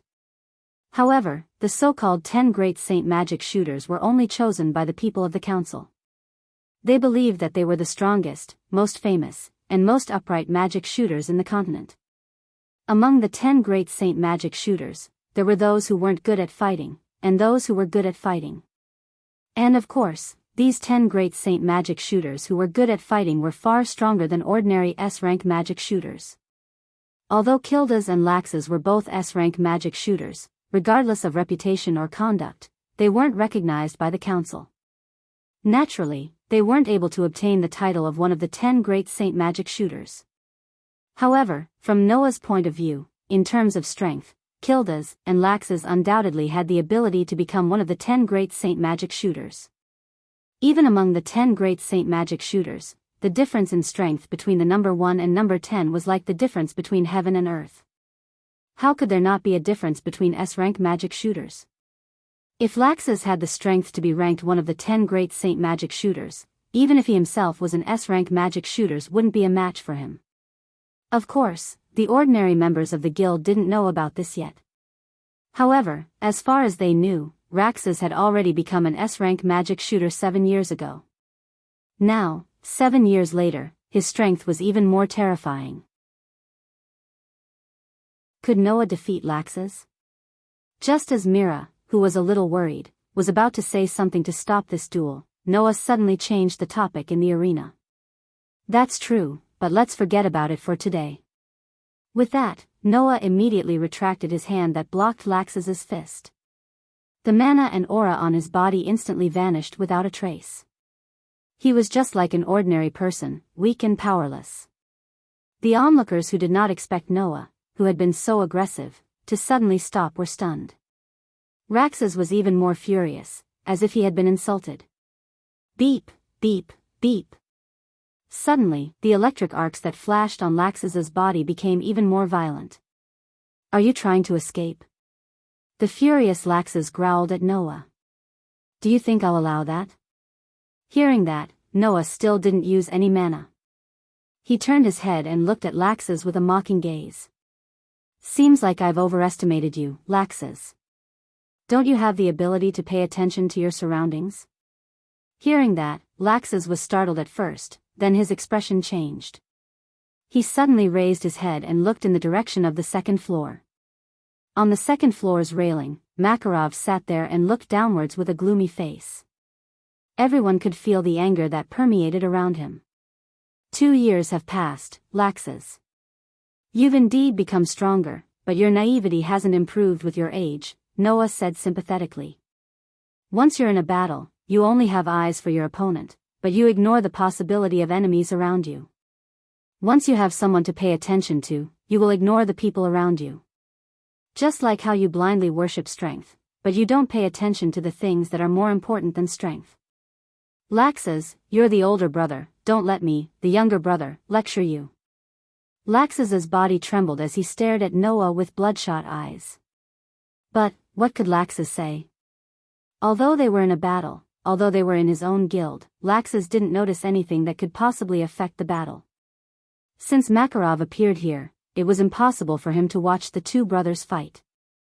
Therefore, Noah, who first noticed Makarov's appearance, decisively stopped.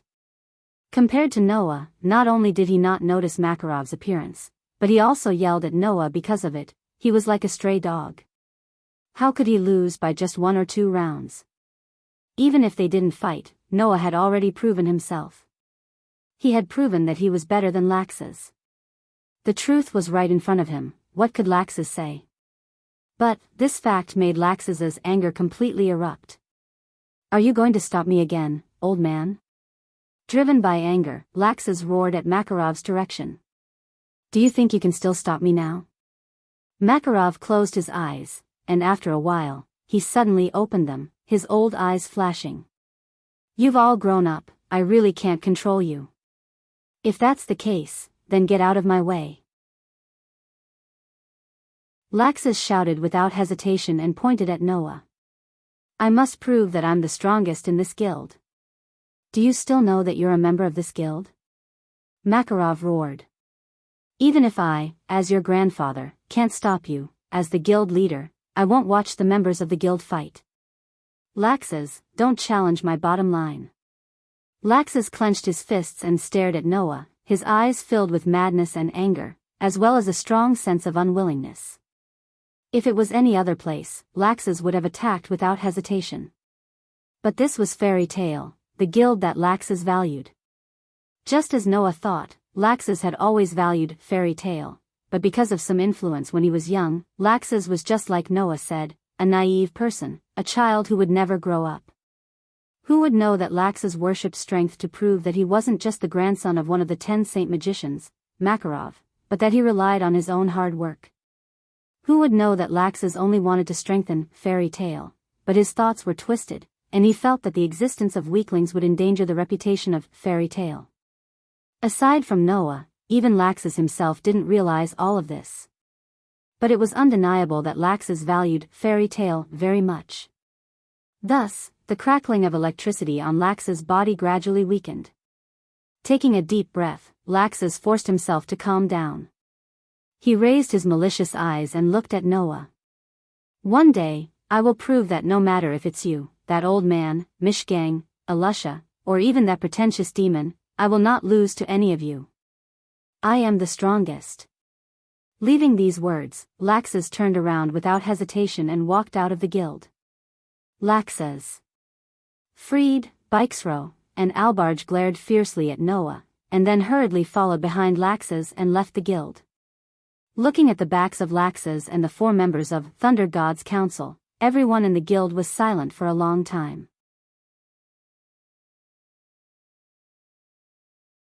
Chapter 366.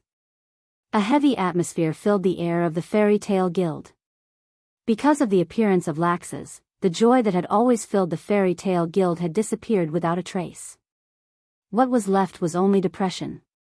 When they thought that there was a terrifyingly strong person like Laxus who had always been at odds with everyone in Fairy Tale, no matter who it was, they would feel depressed. Even if it was Noah. Noah was not afraid of Laxus' provocation or challenge. To be honest, from Noah's point of view, Laxus was like a rebellious child.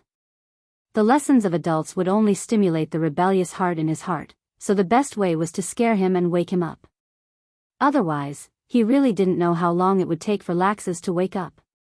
However, Noah still had to consider Makarov's feelings. As an old man, the thing that Makarov didn't want to see the most was the killing of his own flesh and blood. Moreover, it was his 2 beloved grandsons who were killing each other.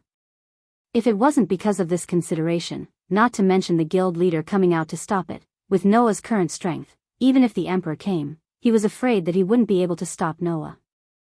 However, meeting with Laxus again made Noah certain in his heart. Laxus definitely wouldn't wake up naturally. If he didn't want Laxus to do something that would make Makarov worried and sad, then Noah felt that he had to think of a way. Woo woo woo woo woo. Just when everyone in the guild fell into a stifling silence, suddenly, Naz seemed to have thought of something. He held his head and suddenly shouted, scaring everyone. Before anyone in the guild could ask for the reason, Naz cried out. I actually forgot to fight with Laxus. As soon as these words came out, many people fell to the ground in a burst of crackling sounds. Are you an idiot? Gray roared at Naz. You actually want to challenge Laxus at this time? Did you eat too much fire and burn your head off? What did you say? Naz was also angry. Okay, Naz, Gray, don't quarrel at this time. Lucy had a sad face and hurriedly tried to persuade them. This is a very bad situation, very bad. Don't worry about the 2 of them. Elusha sighed. They can even quarrel at this time. I can't stand them. Noah smiled, but there was some admiration in his eyes when he looked at Naz who was fighting with Gray. As expected of the dragon's son, Shifeng's charisma was extraordinary. With just a few words, he dispelled the oppressive atmosphere in the guild, and everyone returned to normal. Was this the so-called charisma of a person? Naz was really an incredible person. Are you okay? Mira, who was staying at the bar, also came out and held up the hand that Noah used to block Laxus's attack, and said with some concern. You shouldn't be hurt, right? I'm fine. Noah gave Mira a reassuring smile. It's just an obvious attack that can't be more obvious. It's not enough to hurt me. Besides, Laxus hasn't shown his true ability yet. If he wants to hurt me, he won't be qualified if he doesn't use an attack that's 10 times stronger than the one just now. As expected of you. Elusha said with admiration. In the guild, you're the only one who can suppress Laxus. Didn't Laxus just say that he won't admit defeat, including you? Noah shrugged. No matter what, you are still the strongest female magic shooter in Fairy Tale. Don't admit defeat so easily. Everyone is so powerful. On the side, Lucy said enviously. Elusha and that Laxus are both S-grade magic shooters. Although Noah isn't an S-grade magic shooter, he definitely won't lose to that Laxus, that Mishgang, and that Kildas. Fairy Tale really has a lot of powerful people. At this point, Lucy suddenly said doubtfully. But, Laxus just mentioned a pretentious magic person. Who is that? Hearing this, everyone around them all quieted down. Mira was originally full of smiles, but after hearing Lucy's words, she suddenly covered her face and cried bitterly. Miss Mira? Lucy was shocked. That guy Laxus, isn't it too much to say that? In the past, Elusa would quarrel with Mira every day. It would be abnormal if they didn't start a fight within 3 days. Now, she seemed to have let go of her previous grudges with the gentler Mira. She even stood up for Mira. You actually said that someone is pretentious. There should be a limit to how much you can say without thinking. Lucy was stunned for a moment, and then without any suspense, cried out in surprise. She looked at Mira in disbelief, who was covering her face and crying bitterly. Don't tell me that pretentious magic person is Miss Mira? Woo woo woo. Mira started to cry even more miserably. That. Miss Mira. Lucy was at a loss and did not seem to know what to do. She could only look at Noah, who had a bitter smile on his face, for help. Noah, quickly help me coax Miss Mira. You guys. Noah could only step forward, reach out his hand, and gently pat Mira's head. All right, stop crying, Mira. It doesn't matter if you're the violent Mira or the gentle Mira, you're still the Mira I know. No matter what others think of you, I know you. I know the true gentleness in your heart. Hearing this, Mira finally stopped crying. She raised her head and looked pitifully at Noah with teary eyes. Then which one do you like? Once this was said, the whole place fell silent again. In the guild, all the male members stared at Noah with hateful eyes, as if they wanted to kill Noah with their gazes. On the other hand, the female members looked at all of this with a mocking expression, as if they were watching a good show. This made Noah's face stiffen. Noah. As a good brother who loved his sister, Elfman raised his sandbag-sized fist and shouted. If you're a man, you can't back down now. Noah scolded in his heart. Wasn't this adding fuel to the fire? Seeing that Mira was pouting and looking like she would cry at any time, Noah could only brace himself and do it. No matter which Mira. I like both of them, ah. The female members of the guild screamed as if they felt that it was mushy. Oh. The male members of the guild screamed in despair as if they were big bosses that had been defeated. Myra's cheeks turned red, and she finally smiled through her tears. Thank you, I'm so happy. As she said this, Mira stepped forward and put her mouth next to Noah's ear. Since you've confessed, I won't pursue the matter with Lysana. This sentence was like a bolt from the blue, and Noah was stunned. Mira, so you knew? No. If he thought about it carefully, it would be strange if you didn't know. After all, Mira and Lysana were sisters, and they lived together. Last night, Noah and Lysana were affectionate for the entire night, and Lysana didn't return home. How could Mira, who lived with Lysana, not know? Moreover, Noah had just returned yesterday, and Mira only needed to think for a moment to know that Lysana didn't return home and stayed at Noah's place. Then, there was no then. Just like Lysana knew her sister's feelings best, Mira definitely knew her sister's feelings. Under such circumstances, how could she not know why Lysana stayed out all night with Noah? In other words, this matter had been exposed from the start. Don't make Lysana sad, Mira said softly as she tiptoed. Also, don't make me sad. With that, Mira turned her head, and before Noah could react, she kissed Noah in front of all the guild members. Ah! Seeing this scene, the female members of the guild screamed again. Oh! On the other hand, the male members once again let out miserable howls. Many of them even fell to the ground, unable to move. Holding his cheek, Noah looked at Mira, who was smiling gently at him, and his head became dizzy. What does this mean? Is he really allowing me to have both sisters? This is a free lunch.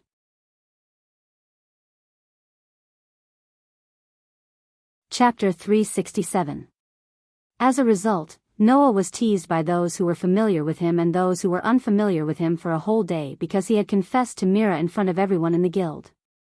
Mira seemed to have fallen into the same predicament as Noah, but the ones who teased Mira were only the female magic shooters of the guild. Although the male magic shooters also surrounded Mira, they used various ways to say bad things about Noah, as if they were advising Mira not to be deceived. In this regard, Mira treated people with a gentle smile that could melt people all day long. Whether it was the male magic shooters who splashed dirty water on Noah or the female magic shooters who made fun of her, she always smiled without saying anything, as if she enjoyed this feeling very much. Under such circumstances, Noah simply retreated.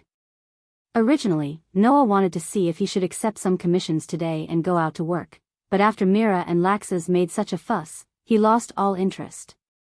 Thus, today, Noah's 3 meals were prepared in advance by the gentle Mira, and it seemed that Mira even paid the bill in advance, which made many of his companions tease Noah again, saying that he was living off a woman. But it couldn't be helped, who asked Noah's savings in this world to be basically used up in the past 4 years of cultivation, and now he didn't even have a penny left. Although in the guild, even if one didn't have money, they could still eat on credit, and the guild wouldn't let the members here starve, but there shouldn't be anyone who would be willing to eat on credit, right? At least, Noah couldn't stand it. This made Noah secretly sigh in his heart. Except in the world of absolute dual blades, Noah's first worry in every world was how to make money, and it was the same when he returned to his own home. This was really crazy. It seemed that no matter what, he would have to go out to work tomorrow. With this thought in mind, Noah endured the teasing of the guild members for a whole day. But Noah didn't know that this plan of his was destined to be unable to be realized. When the sun went down, Mira came to Noah's room. Looking at Lisanna, who was sleeping soundly on Noah's bed, Mira rolled her eyes at the embarrassed Noah. Then, she came to the bedside and pushed Lisanna's delicate body. Lisanna, wake up. Ugh. Perhaps it was because of Myra's voice, but Lisanna still thought that she was sleeping in her own bed. She turned over and mumbled in her sleep. Sister Mira, I'm very tired today. I don't want to go to the guild. Please, let me sleep for a while more. Tired? Why was he tired? As long as one wasn't muddle-headed, it wouldn't be difficult to guess based on the current situation, right? This caused Noah's expression to become even more awkward. At the same time, it also caused Mira to reveal a somewhat angry expression. She placed her hands on her waist and angrily said to Noah. I thought that if it was Noah, he would definitely be very gentle to girls. It seems that I was wrong. Noah didn't know how to respond. In fact, the reason Lisanna became like this wasn't because Noah didn't care about the girl's body for his own comfort.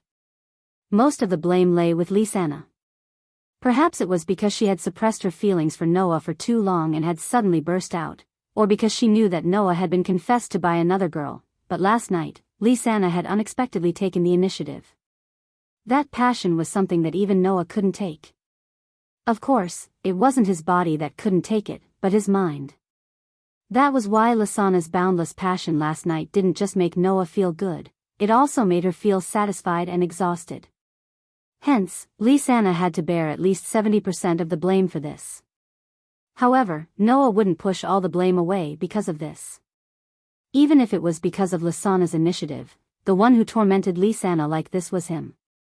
He wouldn't refute. Besides, Lisanna had already given everything to Noah.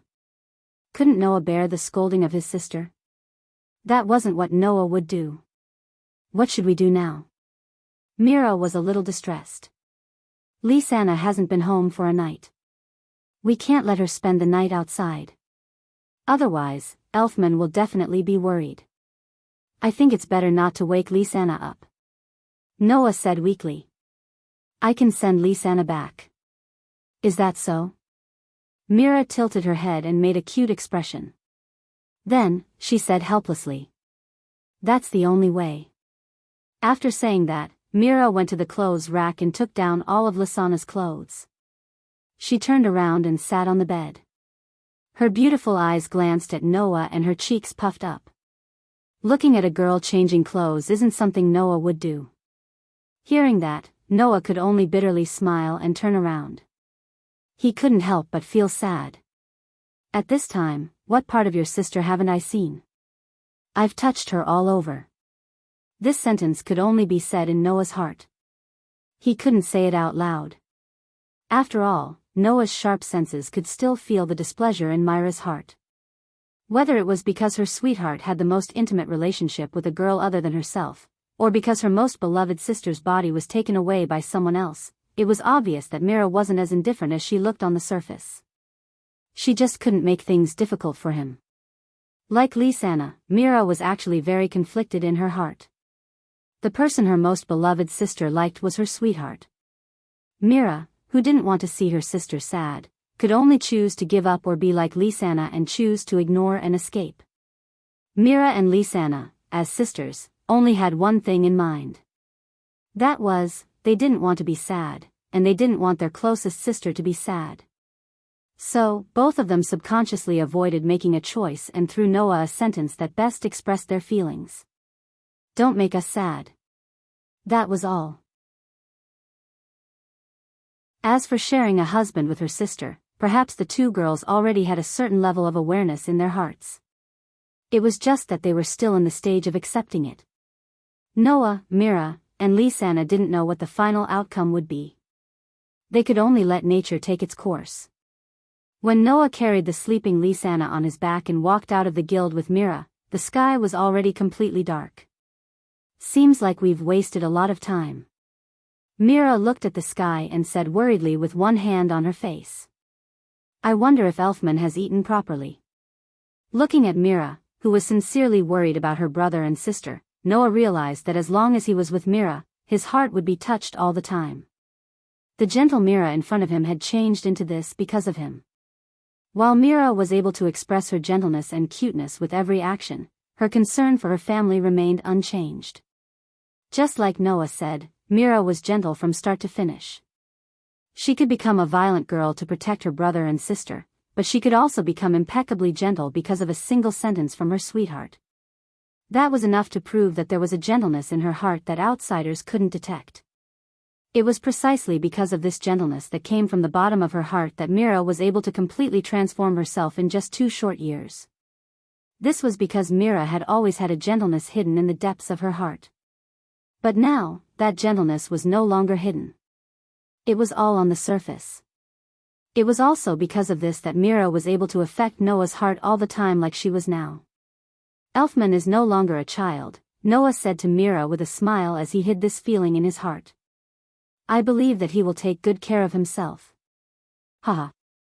Mira smiled gently. "That's true." Just like that, the two of them took the sleeping Lisana away from the guild and walked to the other side of the street. At that moment, Noah, who was chatting with Mira, felt something strange. Whoosh, an extremely soft sound of something breaking through the air could be heard. At this moment, a bad premonition rose in Noah's heart, causing him to stop in his tracks. Mira stopped as well and asked in confusion, "What's wrong?" Noah didn't say anything and instead released his sensory ability. The feedback from his sensory ability caused Noah's pupils to shrink bit by bit.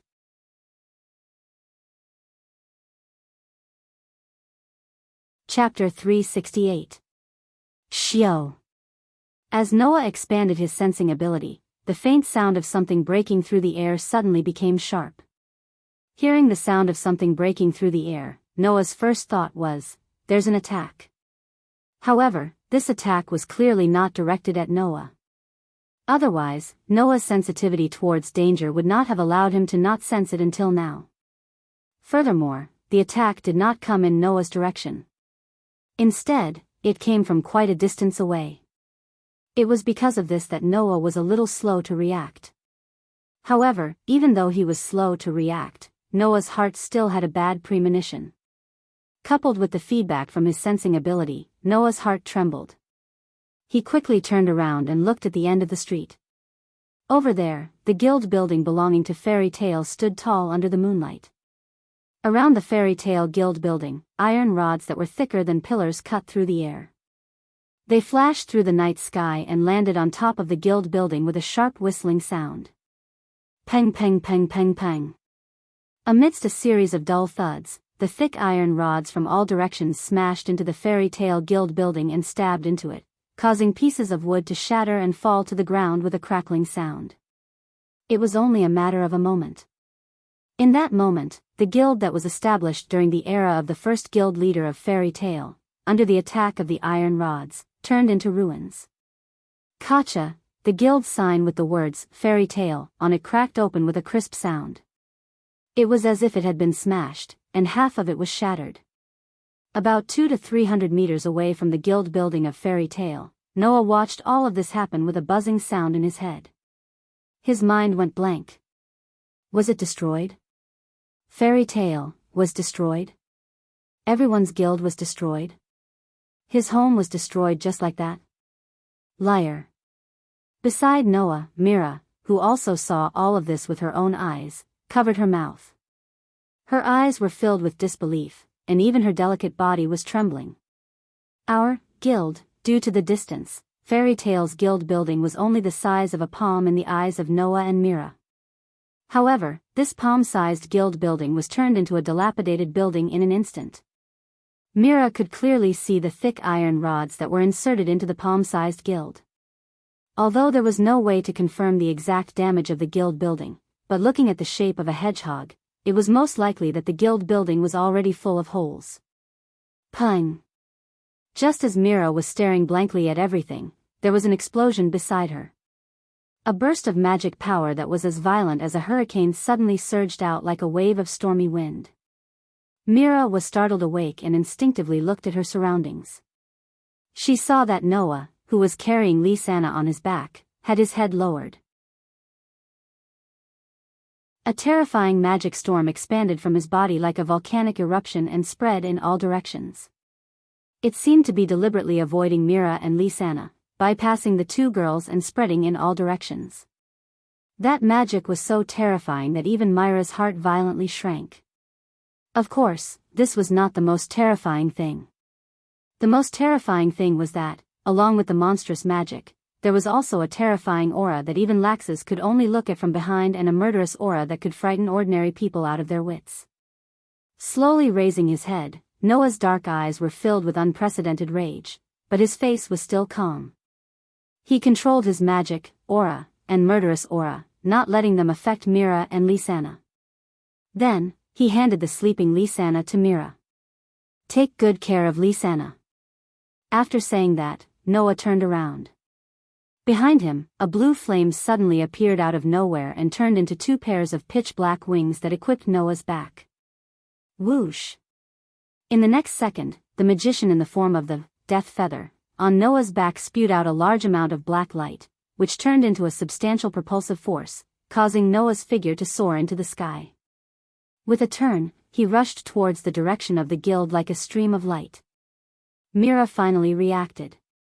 She hugged the sleeping Lysana and looked at Noah, who had turned into a streak of light and shot in the direction of the guild. After a long while, she said those words. "Be careful." Against the strong wind, Noah used the fastest speed of a magician in the Death Feather form to reduce the distance of 200 to 300 meters to zero in just 1 or 2 seconds. Floating in the air, Noah looked down at the guild building that had been destroyed by thick iron rods, the fury in his heart surging violently. To the guild members of Fairy Tale, the importance of the guild building was obvious. To Noah, it was not only the guild building, but also the place where he lived. It was his home. His home was destroyed. This fact directly threw Noah's ability to control his emotions, which he was best at, out of the window. He gave his body to the uncontrollable anger to drive him. Even so, the angrier he was, the clearer Noah's mind became, and his thoughts became sharper. In this situation, he only needed to think a little to understand what was going on. Someone was deliberately attacking the guild. With that thought in mind, Noah's gaze shot in a certain direction as if he had sensed something. There, in a small alley, a small dot was gradually becoming smaller at an astonishing speed. That was a person. Noah's eyes emitted a frightening cold light. Gotcha! Behind Noah, the death feather form of the magician shook, and with a mechanical sound, it split into a wing-like fragment and floated beside Noah. Wang! Bursts of energy like rays of light converged at the tip of the wing-like black fragment, and it rotated like a black hole. Not long after, it converged into a pitch-black ball of light. Bang! In the next second, the pitch-black ball of light directly exploded, turning into a beam of light, cutting through the sky like a meteor, flashing through the night sky, and falling on the body of the gradually fading black dot. Bang! Accompanied by the dull sound of the explosion, a burst of thick smoke and fire like a whirlpool covered the location of the black dot, setting off a violent storm that blew in all directions, shattering the walls of the buildings around the alley. Looking at the place covered by the thick smoke and fire in the distance, Noah waved his hand, and the wing-like black fragment floating beside him moved back and forth, and reassembled on the death feather form of the magician. Immediately, controlling the magician behind him, Noah bent down and flew away. In an empty alley, an open space seemed to have been hit by a meteorite, exposing a medium-sized pit to the air. The inside was charred black, and there were wisps of light smoke rising. Gravel rolled in the pit, and the two walls around the pit were also shattered by the shock waves. People who didn't know would definitely think that there were two sorcerers fighting here, and this was not rare in this continent where magic prevailed. At a certain moment, in the sky, the sound of a thruster engine reverberated, and a stream of light flew from the distance, arriving above the pit. Looking down at the pit below, Noah slowly descended from the sky and landed next to the pit. Looking around, there were no signs of life in the area covered by his sensing ability. Noah's face was calm, and he walked into the pit. He came to a corner of the pit that was still emitting wisps of light smoke, and looked at the ground there. There was a tattered piece of cloth depicting a certain coat of arms. It was the coat of arms of a certain guild. Picking up the tattered cloth from the ground, Noah stared at the coat of arms on the ground, and in his eyes, a bone-chilling cold light flashed. Phantom Lord. Yi Zichen's eyes lit up.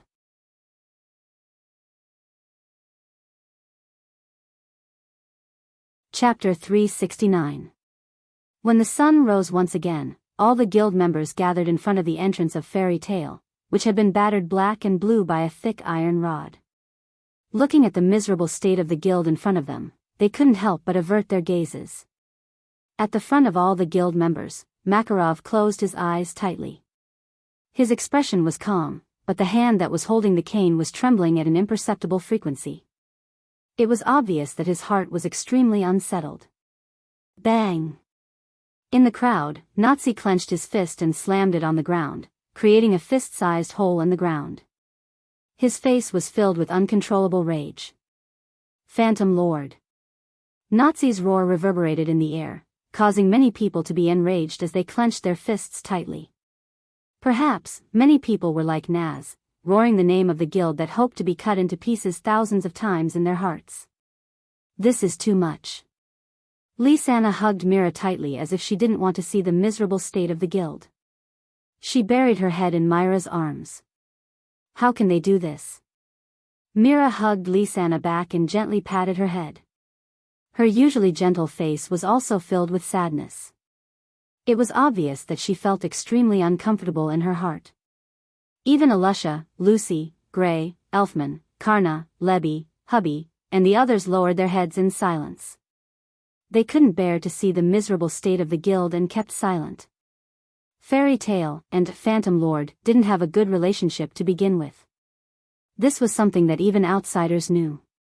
This was because in the current Fiori Kingdom, if one were to say which guild was the strongest, people would either say Fairy Tale or Phantom Lord.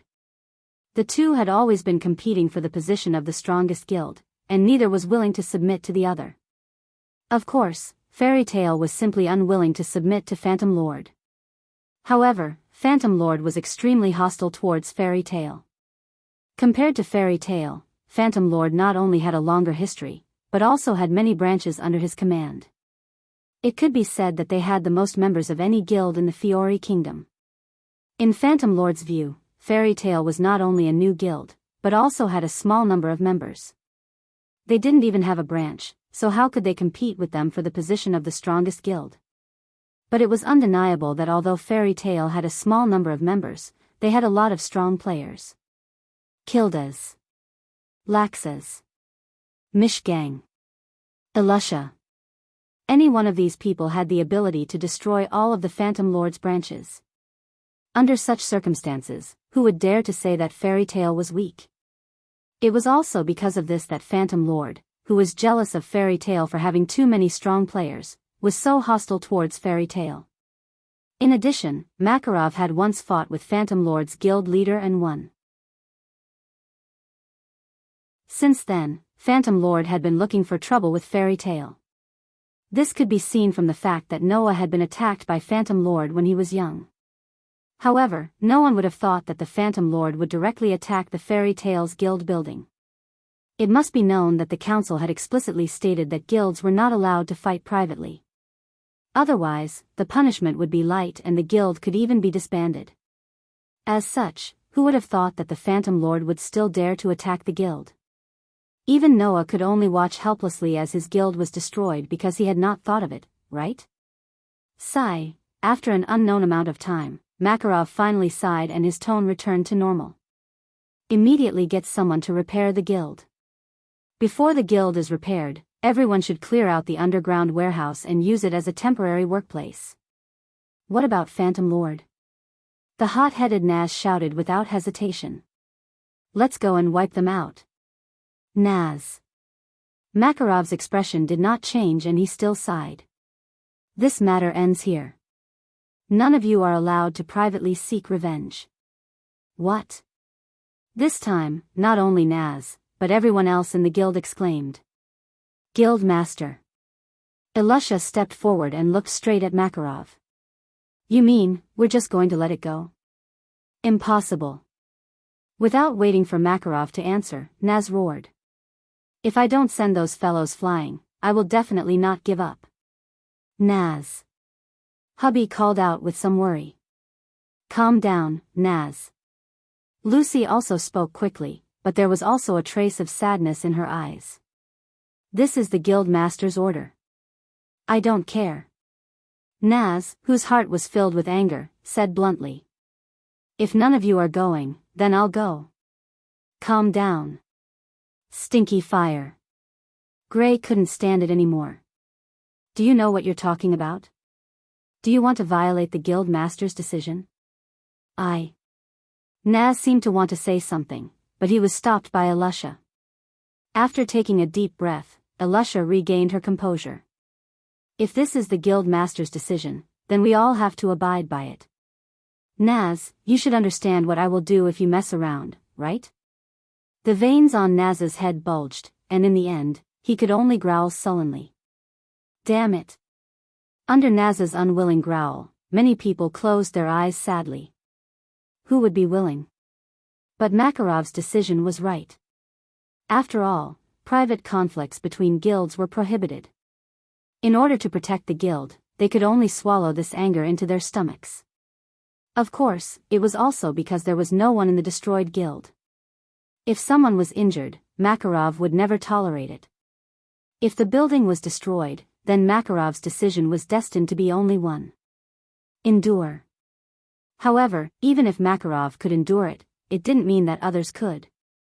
Noah, who had been quietly watching this scene from the corner, suddenly turned around and walked in another direction. Brother Noah? Lisanna, who was closest to Noah, noticed this and quickly called out. Where are you going?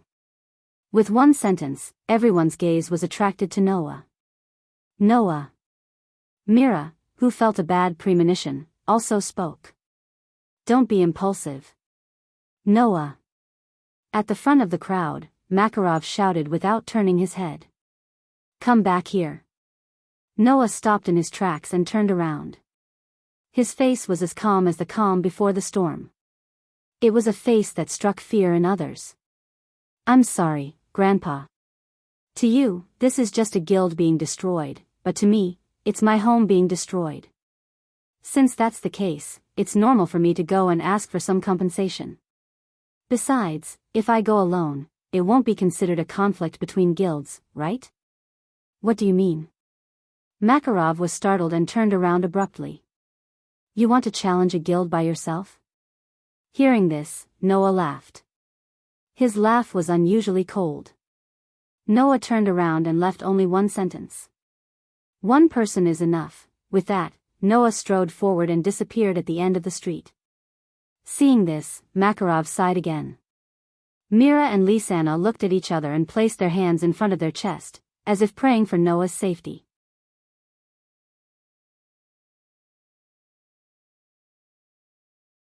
Chapter 370. This was a hall located at the top of a magnificent building. At the very front of the hall, there was a throne-like seat. A middle-aged man wearing a sorcerer's hat and looking very similar to a sorcerer was sitting on it, looking down. His sinister face was slightly gloomy at this moment, and he did not look very good. And in the hall, 5 people were standing side by side. No.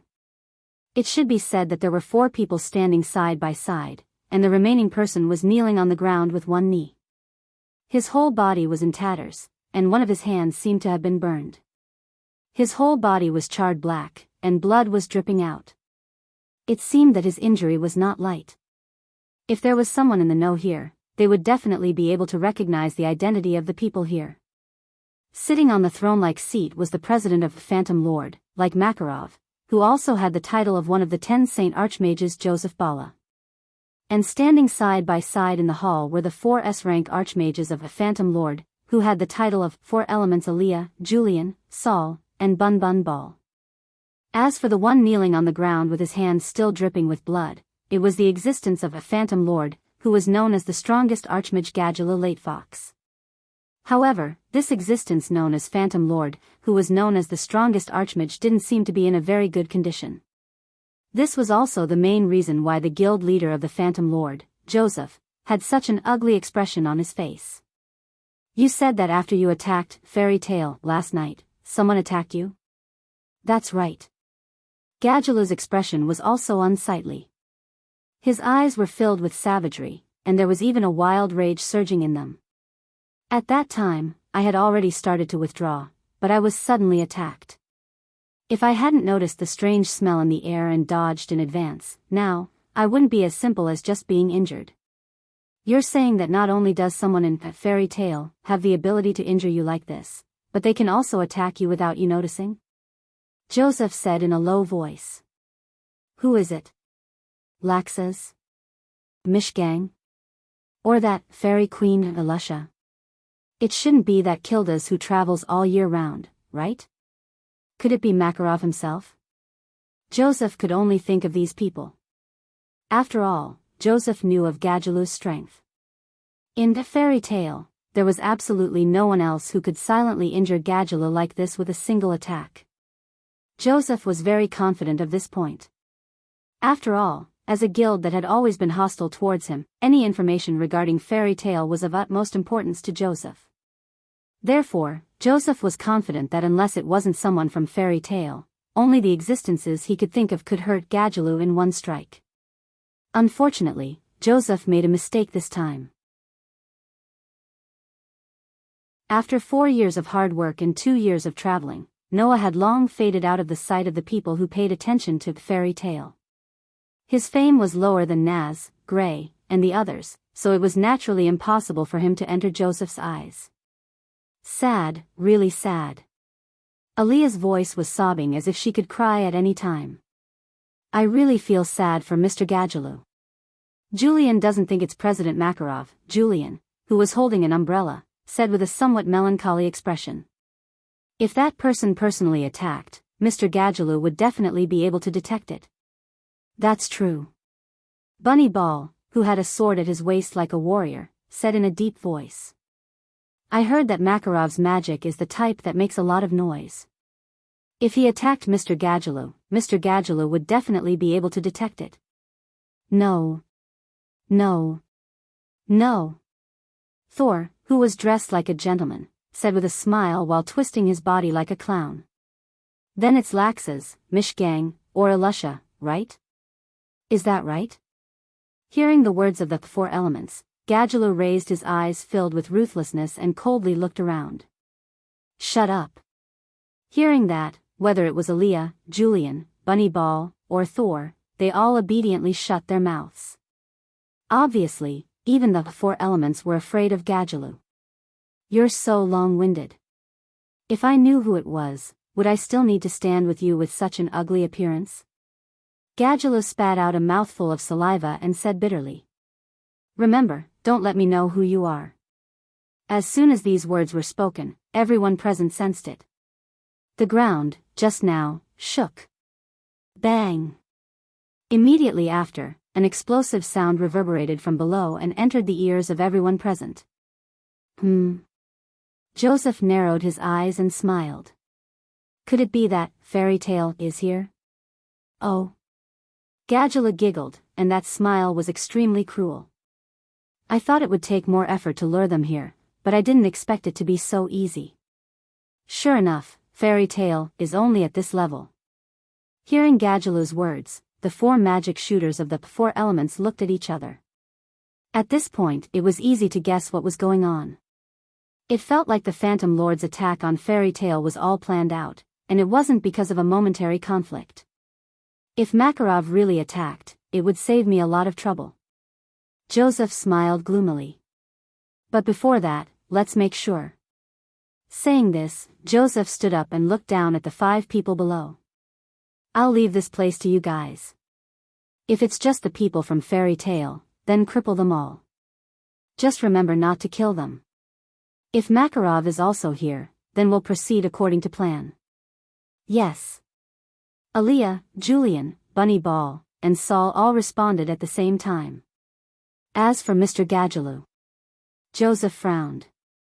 Since you're all injured, why don't you take a rest? Injured? Gadgelu laughed, and his laughter was unusually irritable. This kind of injury, as long as I'm full, I'll be able to recover in no time. Is that so? Joseph smiled with satisfaction. Then I'll leave it to you. Leaving this sentence, Joseph's figure turned into a black shadow and disappeared into the air. Compared to a Fairy Tale, the building of a Phantom Lord was a bit gloomy. At first glance, one could tell that it wasn't a place suitable for people with cheerful personalities. Here, a bunch of delinquent youths and hoodlums were gathered together, eating and drinking to their heart's content. From time to time, they would let out angry curses, causing the entire Phantom Lord to be in an uproar. However, the noise here was different from that in Fairy Tale. If the noises of Fairy Tale belonged to the daily quarrel between friends, then the noises of Phantom Lord were the kind of chaos where a group of hooligans gathered together, making people flinch at the sight of it. Just as the magic shooters in Phantom Lord were making noise, suddenly, the ground shook slightly. Bang dash. In the next second, the door of the Phantom Lord exploded, turning into fragments that shot out in all directions like bullets. What's wrong? What's going on? The magic shooters in Phantom Lord stood up in fright and looked toward the door. There, a figure slowly appeared.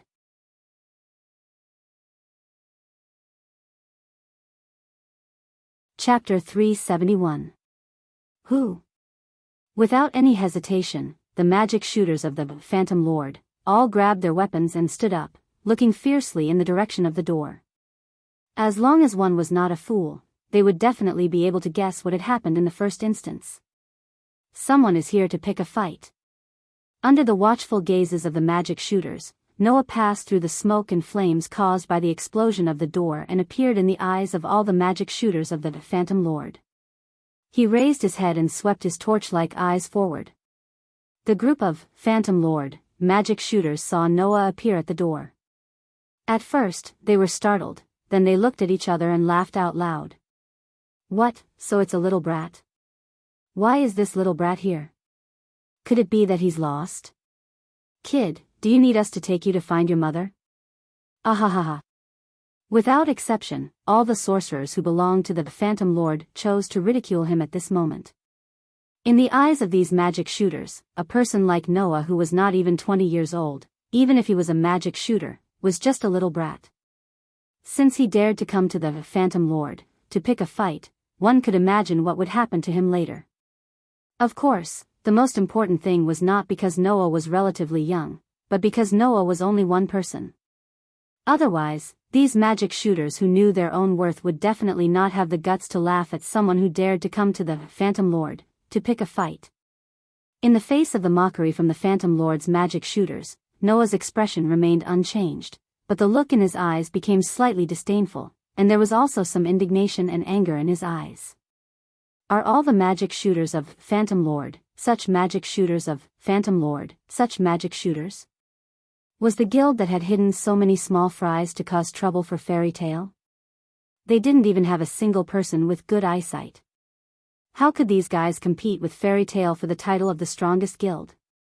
And on what basis did he dare to make a move against Fairy Tale? Driven by this thought, Noah's face became colder and colder. He ignored the mockery of the Phantom Lord and spoke indifferently. "Tell Joseph to get out here." With that one sentence, the mocking laughter that echoed throughout the entire Phantom Lord guild came to an abrupt halt. A man walked out of the crowd and stood in front of all the Phantom Lord archmages. He seemed to be the most prestigious person among the archmages present. He represented the entire Phantom Lord and looked coldly at Noah. "You little brat, you dare to call our president by his name? Don't even think about leaving here today." Hearing this, Noah was about to say something, but when he saw the speaker coming out of the crowd, he was slightly startled. Then, a light flashed in his eyes. Noah knew this person. Although he had only met him once when he was young, Noah had a very deep impression of him. Because this person in front of him had left a hideous scar on Noah's hand that was enough to last a lifetime. It was Maglia who had led the Phantom Lord branch archmages to intercept Noah, Elisha, and Laxus during the ritual lake mission. He had attacked Noah's group and left a hideous scar on Noah's hand. After 7 years, the archmage who had seen the potential of Noah, Elisha, and Laxus and who had wanted to eradicate the future pillar of Fairy Tale by hook or by crook had finally appeared in front of Noah once again. As soon as he saw Maglia's face, which was relatively older and colder than 7 years ago, Noah smiled. His smile was unusually excited. "Oh, isn't this Mr. Maglia who was easily defeated by Laxus, who was also a little brat?" Maglia's cold face suddenly stiffened, and then became ferocious. "Who are you? How do you know about this? Speak!" Maglia yelled at the top of his lungs. Back then, the matter of Laxus being able to resolve it so cleanly had always been a thick thorn in Maglia's heart. That was to be expected. Maglia was very conceited. When they first met, he had obviously looked down on Noah, Elisha, and Laxus's group. However, because of the commission, he had lost a lot of face. That was still nothing. The key was that under such circumstances, Maglia had led people to block Noah's group.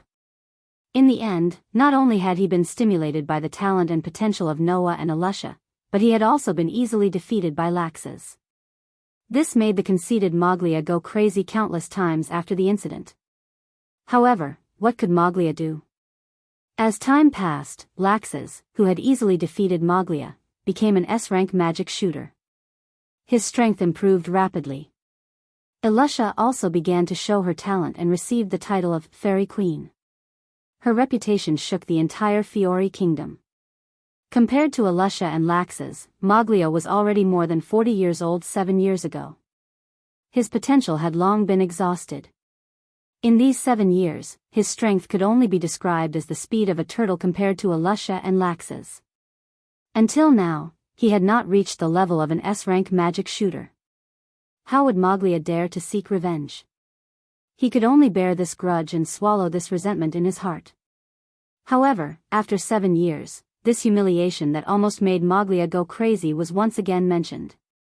How could Maglia not fly into a rage?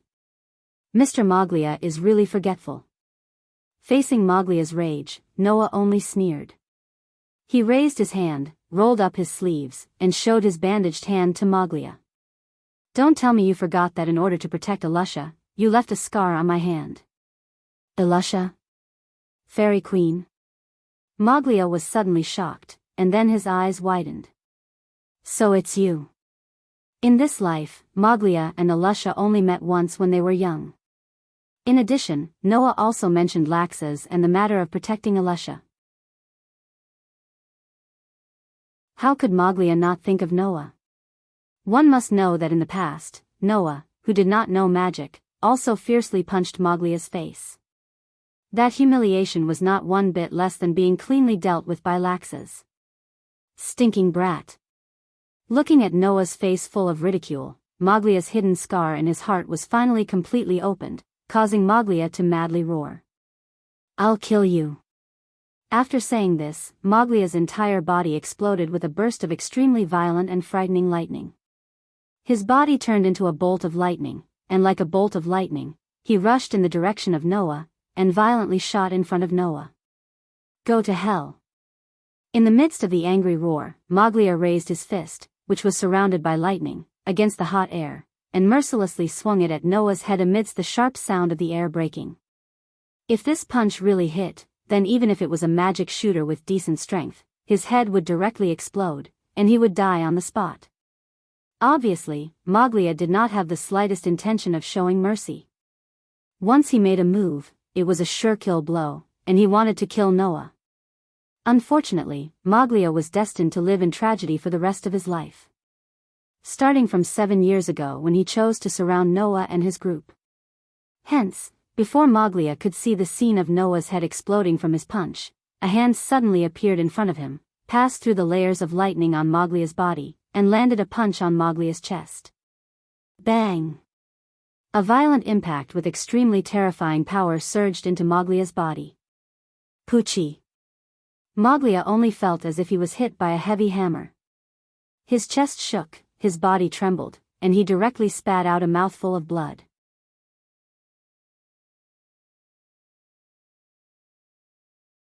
Chapter 372. Crimson blood spurted out of Moglia's mouth and sprayed in the direction of Noah. Noah casually sidestepped and avoided the spray of blood. He twisted his body and suddenly lifted his leg. His thigh was like a long whip as it suddenly lashed out and heavily smashed into Moglia's chest before he could be sent flying. That position was exactly the same as the position where Noah had previously swung his fist. Bang! Along with a muffled sound, a kacha sound was heard from Moglia's chest. Wah! Blood spurted out of Moglia's mouth as if it was free of charge. Moglia himself was hit by Noah's meteor-like kick and suddenly fell to the ground, smashing it until it cracked slightly. Looking at this scene, the group of Phantom Lord magic shooters were all shocked and dumbfounded. Stepping on Moglia's chest and looking down at Moglia's face that was covered in blood, Noah's face was calm. I've repaid my debt to you. You. Moglia raised his hand with difficulty and pointed at Noah with a trembling hand. Other than disbelief, there was only disbelief on his face. Unlike those Phantom Lord magic shooters, Moglia knew that Noah was a fairy tale magic shooter. However, in the past 7 years, the reputation of the powerful magic shooters in fairy tale had long been known by everyone. Even the fire-annihilating dragon magic shooter, Naz, had made a name for himself. However, Noah had not made a name for himself in the past 7 years. When Laxas became an S-rank magic shooter and his strength advanced by leaps and bounds, the name Noah did not appear. When Alusha received the title Fairy Queen and her reputation shook the Fiori kingdom, the name Noah still did not appear. Later, when Demon Mira Jenny, Fire Dragon Naz, the enigmatic Mishgang, and even Grey and Elfman made a name for themselves, the name Noah did not appear at all. Only when people mentioned Makarov and Laxas's family did they make a name for themselves. Other than that, not to mention the Fiori kingdom, even the people of Magnolia did not mention Noah. Over time, Moglia thought that he had misjudged Noah and thought that he was not a genius at all. In the beginning, he still wanted to find trouble with Noah, but later on, because there was no news of Noah, he threw it to the back of his mind. He did not expect that after 7 years, this person would appear in front of him once again. Just when he thought that he could still crush him with one hand, the result was that he was defeated in one move. At this moment, Maglia only felt that his vision turned black. The humiliation that emerged from his heart was 1,000 times, 10,000 times heavier than before. Because this time, Maglia was no longer dealt with cleanly by a little brat in the wilderness. Instead, he was dealt with in front of the many colleagues of the Phantom Lord. From now on, everyone would know of Maglia's embarrassing incident. They would know that he had overestimated himself and rushed out, only to be cleanly defeated in the end. Poochie. The uncontrollable humiliation made Maglia spit out another mouthful of blood. His head tilted to one side and he actually fainted. Seeing this, Noah frowned and snorted coldly. When I think that it was a guy like you who left a scar on my hand, I feel disgusted. After saying this, Noah lifted the foot that was stepping on Maglia's chest and ruthlessly kicked his side ribs. Pung! In the muffled sound, Maglia's limp body that was lying on the ground was kicked away like a rubber ball. He smashed into a table not far away and was buried by the table debris and tableware in a burst of crackling sounds. I'll say it again. Just like kicking away a rock that was in the way, after kicking Maglia away, Noah stepped forward step by step and walked into the Phantom Lord's guild. He stared coldly at the group of sorcerers who looked like gangsters. Tell Joseph to get out here, or else, I'll tear this place down. The group of magic shooters from the Phantom Lord all retreated together with a frightened expression on their faces. This time, no one dared to look down on Noah. It must be known that Maglia's strength was one of the best in the Phantom Lord, and was only below Gajalu and the Four Elements. Even such a person was defeated by the little brat that everyone from the Phantom Lord had just mocked. Who would be stupid enough to continue to think that Noah was just a little brat? However, there was no lack of people in this world who overestimated their own strength. Don't. Everyone, don't be afraid. In the crowd, a deliberately fierce voice shouted. No matter how powerful he is, he's only one person. There are so many of us here, why should we be afraid of a kid? Everyone, let's attack together. This sentence made the magic shooters from the Phantom Lord hesitate for a moment, and then they all showed a sinister expression. Attack. Everyone, attack together. Oh, oh, oh, oh. Not long after, the whole Phantom Lord guild roared. One by one, magic shooters rushed out with weapons in their hands, like crazy wild dogs or bullies bullying the weak, and rushed towards Noah. With just a glance, Noah could tell that these so-called sorcerers who were rushing towards him were using magic similar to the outfit change type of magic. In other words, the magic these people used was the most common type. There were redeeming qualities. However, not a single person was able to display their full potential. Trash. Real trash. This was the drawback of the Phantom Lord focusing too much on developing the guild's scale and expanding its influence, but not concentrating on cultivating the strong. Therefore, other than Gajalu and the Four Elements, the only thing that the Phantom Lord could bring out was the number of people. Thinking that it was such a guild that destroyed his own guild, Noah's anger rose in his heart. Square root. Spitting out a language that no one could understand, Noah raised his hand, gathered magic on his finger, and wrote a faintly discernible mysterious rune in the air in front of him. Wang. Suddenly, in front of Noah, the air suddenly condensed, spiraled, and turned into a gust of wind, like a substantial shock wave, suddenly shaking out. Dong. In an instant, it was as if an invisible explosion had occurred in the entire Phantom Lord Guild. The shock wave formed by the surging wind was like a wave, hitting the magic shooters one by one. Bang! The magic shooters of the Phantom Lord felt as if they had hit a wall, and then, in bursts of screams, they flew upside down, or hit the ground, or hit the wall, overturning tables and chairs, and cracking the ground, causing the ground to shake violently. For a time, the sound of wailing continued to reverberate. In just a moment, all the magic shooters of the Phantom Lord were defeated by Noah. In this regard, Noah just withdrew his hand and sighed. Are you done watching the show? The whole place suddenly became quiet. After a while, a few figures appeared at the entrance of the stairs in front of Noah's eyes. It was Gadgelu and the 4 elements. Noah's gaze swept across Gadgelu, Aaliyah, Julian, Bunny Ball, and Saul, and finally fell on Gadgelu. From this person, Noah could sense the aura of the person from last night. Therefore, there was no doubt that the person who attacked the fairy tale guild was this guy in front of him. Gadgelu Ret Fox.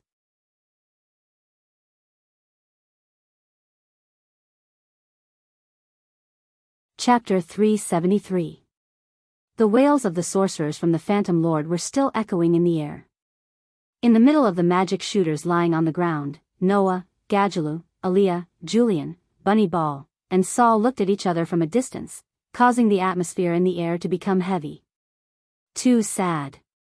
Too sad. Aaliyah, whose eyes were wrapped with a cloth, cried without the slightest warning. A young life will wither here in a while, it's really too sad. No. No. No. Saul twisted his body like an earthworm, spread out his hands pretentiously, tilted his head, and looked at Noah. Although it's just a group of small fries, to be able to defeat so many magic shooters in an instant, you're definitely not an ordinary kid. I'm very curious about who you are. The sharp-eyed Bunny Ball saw the guild emblem on the back of Noah's hand and frowned. Fairy tale? Makarov actually let you come alone? Pitter-patter-patter. Julian, who was holding an umbrella, also had a sullen expression.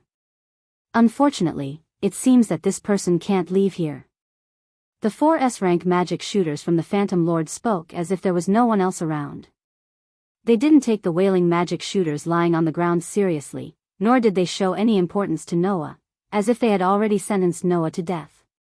Only Gadgelu, whose inorganic eyes seemed to be cast out of steel, stared at Noah with a gloomy expression. You're the one who attacked me last night, right? These words shocked the members of the 4 elements, and they all looked at Noah one after another. Him? The sorcerer who defeated the entire Phantom Lord was not worthy of much praise from the people of the 4 elements. After all, as a member of the same guild, it was impossible for the 4 Elements Guild not to know how lousy the normal magic shooters in the Phantom Lord were. But if the other party was the one who injured Gadgelu last night, then it would be different. After all, even Joseph claimed that in Fairy Tale, apart from those S-rank magic shooters, no one could injure Gadgeru to such an extent. In other words, if the person in front of him was really the culprit who injured Gadgeru and was also a magic shooter from Fairy Tale, then the other party's strength was definitely S-rank. The 4 elements had no choice but to pay attention to this matter. So that's how it is. Noah looked directly at Gadgeru and suddenly smiled. In other words, the person who attacked my house last night was really you, right? He. Gadgeru let out a strange laugh. That's right, I was the one who turned your union into a pile of trash. Is that so? Noah closed his eyes. Then I've found the right person. As soon as his voice fell. Boom! With the sound of an explosion and a gorgeous vortex of air under Noah's feet, Noah's body turned into a stream of light and flashed like a comet, instantly appearing in front of Gadgeru. In the next moment, a wisp of blue flame rose from Noah's hand and turned into a pitch-black night sword, which fell into Noah's hand. Clang! The slash that turned into a dazzling sword light suddenly flashed, and like a whip, it flung across Gadgelu's body. Poochie! A burst of blood burst out in front of Gadgelu's chest. Blood spilled into the sky. Gadgelu's pupils slowly shrank, and soon shrank to the size of a needle tip. His body carried a burst of blood, and as if he was flying out in the air, he retreated. As for the 4 elements, their expressions gradually stiffened when they saw the blood droplets flying into the air. Regardless of whether it was Aaliyah, Julian, Bunny Ball, or Saul, none of them could react, let alone know what had happened. Only Gadgeru looked at Noah, who was 10 meters away a second ago and suddenly appeared in front of him. Noah's eyes flashed with a cold light as he held the black night sword in his hand. A sharp pain spread from his chest to his whole body as he felt it in hindsight. With a closer look, Gadgeru saw a hideous and terrifying wound from his shoulder to his ribs. Along with a burst of red blood, his clothes were dyed red little by little. Gadgelu, who vaguely sensed what had happened, had a fierce expression. Ignoring the serious wound on his chest, he stomped on the ground with one foot and steadied himself. Then, he clenched his iron-gloved hand into a fist and raised it. Iron Dragon Staff. As soon as he finished speaking, Gadgelu waved his fist fiercely. His fist directly transformed into a thick iron rod, like a steel water pipe taken out from an underground tunnel somewhere. With a gust of wind, it violently shot towards Noah's face like an arrow released from a bow. Bang! Just as the thick iron staff was about to hit Noah's face, Noah raised his hand and firmly caught the incoming thick iron staff with a muffled sound and a slight gust of wind. Only then did the four elements react. Shocked, they jumped up without hesitation and put some distance between them. Looking at the scene in the middle, a shocked expression appeared on their faces. Drip, one hand turned into an iron staff and swung forward, while the other hand held the wound on his chest. A drop of blood dripped from Gadgelu's body and gradually dyed the ground red. Cough cough. Gadgelu couldn't help but cough up a mouthful of blood. He raised his head and stared at Noah not far in front of him, growling. Bastard. Not bad. You can still launch an attack with such a heavy injury. However, you dare to attack my house directly? If you don't have this ability, you won't be able to do it. Holding the iron staff formed by Gadgelu's fist, Noah raised his eyes and looked at Gadgelu. There was only calmness on his face. If I'm not wrong, you should be using the same spell as our guild's Naz Dragon Slayer spell, right? Who would tell you this, guy? Enduring the severe pain in his chest, Gadgelu angrily shouted. Who are you? Since when did Fairy Tail have a character like you? I've never even heard of you. Damn it. It doesn't matter if you don't know me. Noah sneered. Next, I'll make sure you never forget me. This time, before his voice faded, Noah's figure suddenly rushed out, causing Gadgelu's vision to blur. Then, Noah's figure appeared in front of him again, bringing along a whirlwind. His fist punched out, viciously smashing towards Gadgelu's head. Due to the destruction of his guild, Noah had unleashed every ounce of power he had this time. He had held nothing back. Under such circumstances, Gadgelu was not a powerful opponent for Noah at all. Thus, when Noah's fist was about to reach Gadgelu's head, Gadgelu sensed it while being on high alert. His expression changed drastically, and in a hurry, he raised his hands and crossed them in front of his head. Mana surged up, turning his arms into steel. Clank. The heavy fist landed heavily on Gadgelu's crossed arms that had turned into steel. Gadgelu let out a muffled sound and his feet slid across the ground. After retreating for nearly 10 meters, he finally stabilized his body. Feeling the numbness from Noah's punch, shock appeared on Gadgelu's face. His hands had turned into steel, yet he could still cause such an impact. Who on earth was this person? You're still looking? Gadgelu yelled at the four elementals beside him in shock. Let's go together. Hearing this, Aaliyah, Julian, Bunny Ball, and Saul suddenly woke up. They couldn't care less about their numbers and began to surge the mana in their bodies. But at this moment, Noah didn't choose to continue attacking. Instead, he lightly tapped the ground with the tip of his foot and rapidly retreated. Wang!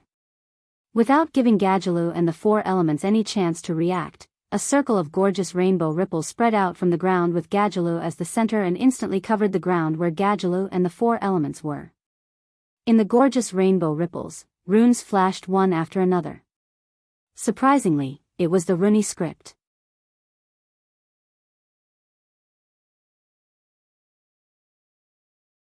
Chapter 374. Wang. The gorgeous rainbow-colored ripples seemed to have turned the ground into a rainbow-colored lake. Wherever the ripples touched, the ground was replaced by rainbow-colored light, turning into a gorgeous curtain of light. In the curtain of light, mysterious runes jumped up and down like small fish, blooming with dazzling light. When combined together, they formed the beautiful curtain of light on the ground. If one were to count them carefully, they would find that there were at least 1,000 runes written on the ground. In other words, Noah had unknowingly carved more than 1,000 runes on the ground where Gadjalu, Aliyah, Julibian, Bunny Pill, and Saul were. If Qing Zi, Yu Zhu, or Cheng, who was also a master of the runi magic, knew about this, they would definitely be shocked. Although after a certain degree of improvement, magicians who used the runi magic trick could more or less increase the speed of inscribing runi magic trick, imagine how proficient Noah was at inscribing so many runi magic tricks without even realizing it. One could only imagine how proficient he was at the runi magic trick. As for Noah, it had been less than 3 months since he had learned the first elementary level of the runi script. In 3 months, he had improved the runi magic to such an extent? Perhaps the gods, priests, and witches who used the runes in Norse mythology could do it, but among modern magicians, there was absolutely no one who could do it to such an extent. Gadjalu, Aliyah, Julibian, Bunny Pill, and Saul, who didn't know what kind of feat Noah had done, only felt that something strange had happened on the ground. When they discovered that the ground had been replaced by the rainbow-colored curtain of light, they suddenly shouted in unison, "Oh no! Wang!" At this moment, the rainbow-colored curtain of light on the ground suddenly shook, and the light on it became even more dazzling. Immediately, dazzling pillars of light suddenly rose from the rainbow-colored curtain of light. Ding ding ding ding ding ding. Every pillar of light raised a bell-like sound, and in a short period of time, countless pillars of light rose from the rainbow-colored curtain of light. When Gadjalu, Aliyah, Julibian, Bunny Pill, and Saul reacted, the dazzling pillars of light rose from the rainbow-colored curtain of light and formed a light cage around them, imprisoning them inside. Wang! Gadjalu resisted the sharp pain in his body, raised his steel-like fist, and heavily smashed it on the light cage. Clang! In the end, the blow that was powerful enough to shatter the wall only caused a crisp sound. It was as if it had also hit steel, and there was not even a trace of a crack.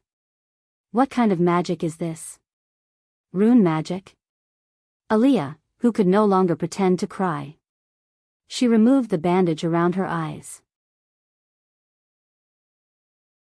Her eyes, which looked like 4 petals combined, exuded a strange aura, which made Aliyah's magic power by several levels. Sky Domain Absolute. Aliyah raised her palm, which gathered a large amount of magic power, and like Gadjalu, heavily smashed it on the light cage. Bang! A powerful shockwave suddenly appeared like a storm and landed on the light prison. However, it only caused the entire light prison to tremble, but it was unable to create even a single crack. Impossible! Aliyah cried out in alarm. I've already released all my magic power, but I still can't break this cage. Even Gadjalu and Aliyah couldn't do anything to the prison of light, so Julian, Bunny Ball, and Thor couldn't do anything. After all, Gadjalu was known as the most powerful sorcerer in the Phantom Lord.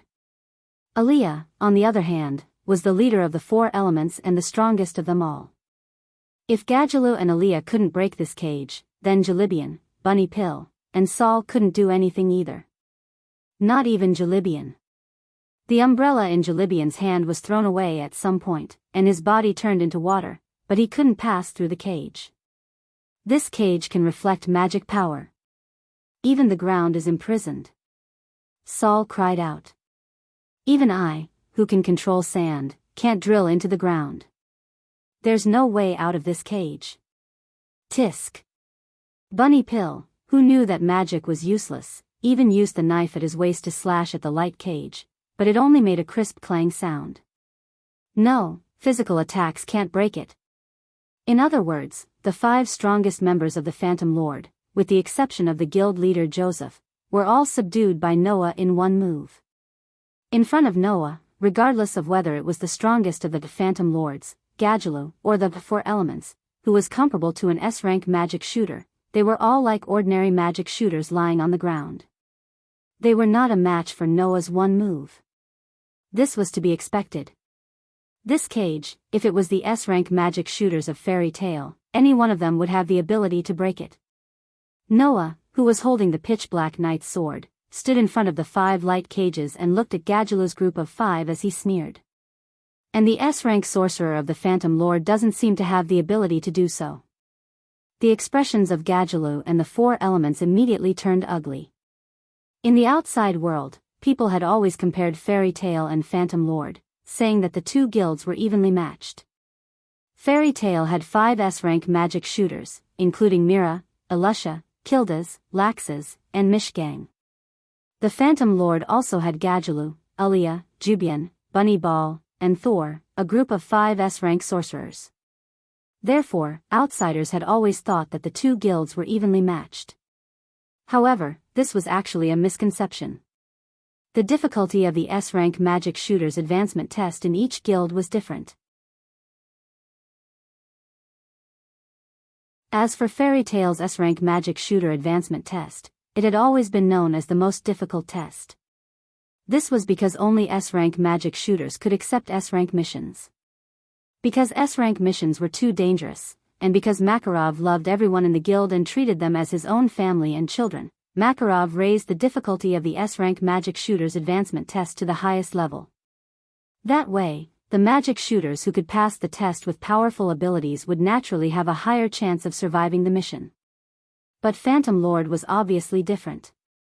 Unlike Makarov, Joseph did not treat the members of the guild as his family. In Noah's opinion, the so-called S-rank magic shooters of Phantom Lord were better than Naz and Grey, while some could only be considered at the same level. They could not be compared to S-rank magic shooters like Mira and Elusha. And for Noah, who had absolute confidence in defeating such an opponent, even the 10 Saints Makarov, Kildas, and Laxes, would not need too much time to go all out and take him down. Noah stepped forward and arrived in front of Gadgelow. He stretched out his hand and grabbed Gadgelow's collar, pulling him over. Bang! Gadgelow's head suddenly slammed into the light cage, making him furious. You bastard! You destroyed our guild, so I'll destroy your guild too. Noah tightened his grip on Gadgelow's collar and looked at Gadgelow's angry face with an indifferent smile. If you're not convinced, remember to look for me at any time. My name is Noah Doria. With that, Noah let go of Gadgelow, glanced at everyone present, turned around, and walked out, disappearing in front of the door. The moment Noah left, all the runes on the ground swelled up. Boom! Not long after, a mushroom cloud rose into the sky amidst the thunderous explosion.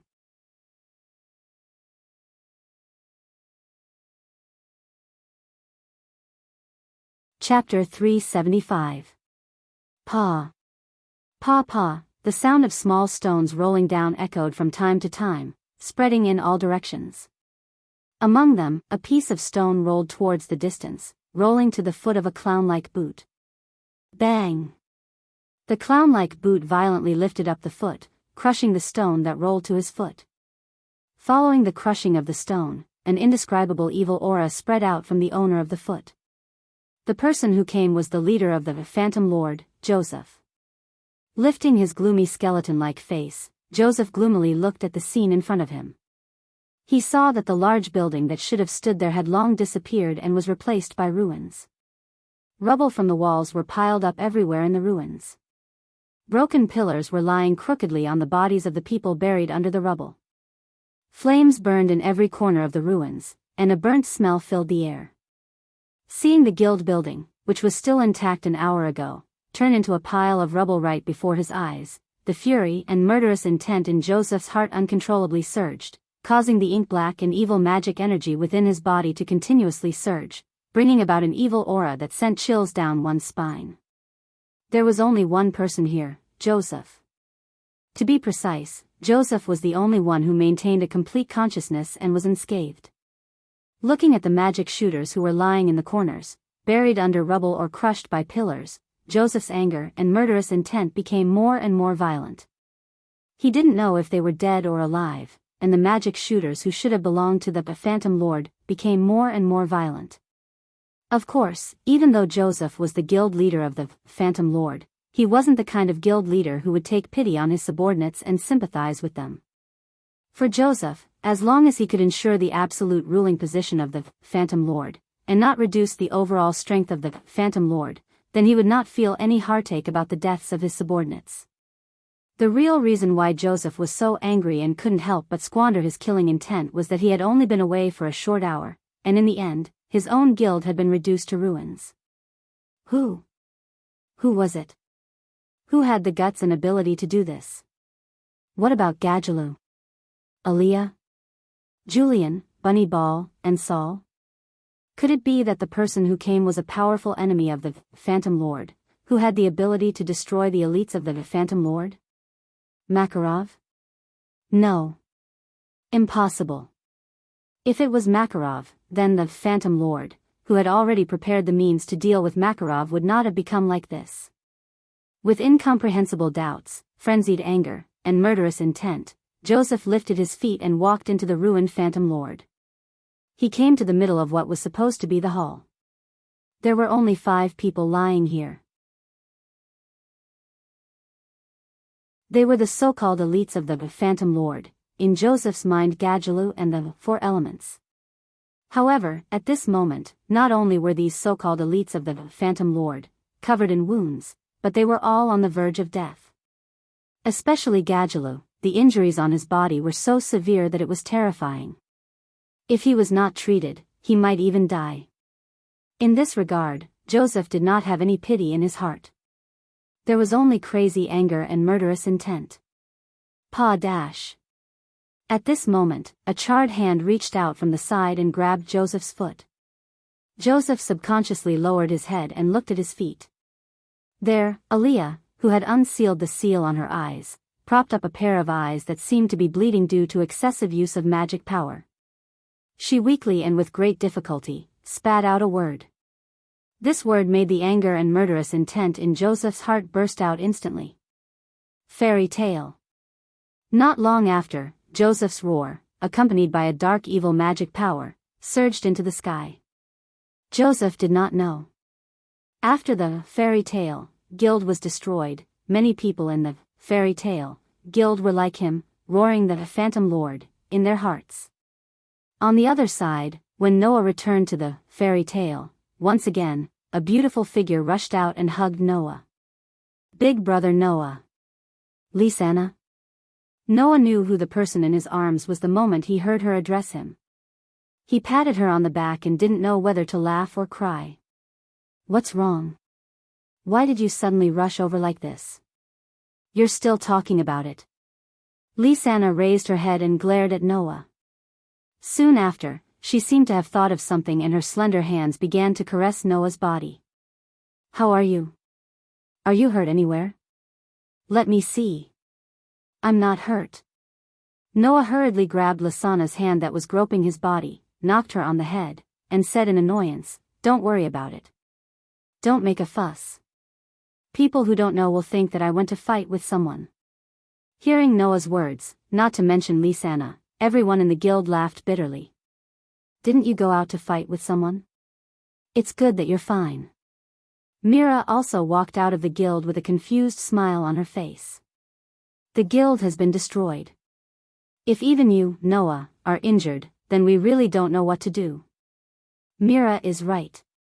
Elusha also came out and said with a serious expression. As long as you're fine, the guild can be rebuilt at any time. The guild leader's judgment is correct, so don't do anything rash in the future. Upon hearing this, Noah lifted his head, only to discover that the members of the guild had all come out of the guild with heavy expressions on their faces. Seeing the confusion on Myra's face, the worry on Lisanna's face, Elusha's serious expression, and the solemn expressions of the guild members, Noah sighed inwardly. It seemed that the destruction of the guild didn't just affect him, but also his companions. Unlike the Phantom Lord, the members of Fairy Tale had a strong sense of belonging to the guild and treated it as their spiritual support. Now that their spiritual support was destroyed, it was easy to imagine how depressed they were. Everyone, don't look as if something has left you forever. Pull yourself together. Noah said loudly as he gently pushed Lisanna away from his embrace. It's just a building. Although this building was built by the first president, even if it's destroyed, it doesn't mean that Fairy Tale is also destroyed. Everyone can just rebuild another one. Don't forget, we're Fairy Tale. If those bastards who destroyed our guild see us like this, they'll be so happy that they won't be able to speak. Noah's voice reverberated in the surroundings and entered everyone's ears. We should let those bastards see our strength, not our weakness. So, everyone, pull yourself together and rebuild Fairy Tale with me. Noah's words seemed to sweep away the darkness in everyone's hearts, causing them to feel a surge of hot blood. Oh! In the next moment, the cheers belonging to Fairy Tale once again resounded through the air. Seeing this scene, Noah suddenly smiled. Mira, Lisanna, and Alusha all wore gentle expressions as they looked at Noah with pride in their hearts. Even Makarov, who was quietly watching from afar, "You're tuning in to the Romantic Tales YouTube channel. Don't forget to subscribe and join us on this journey to catch the most captivating stories.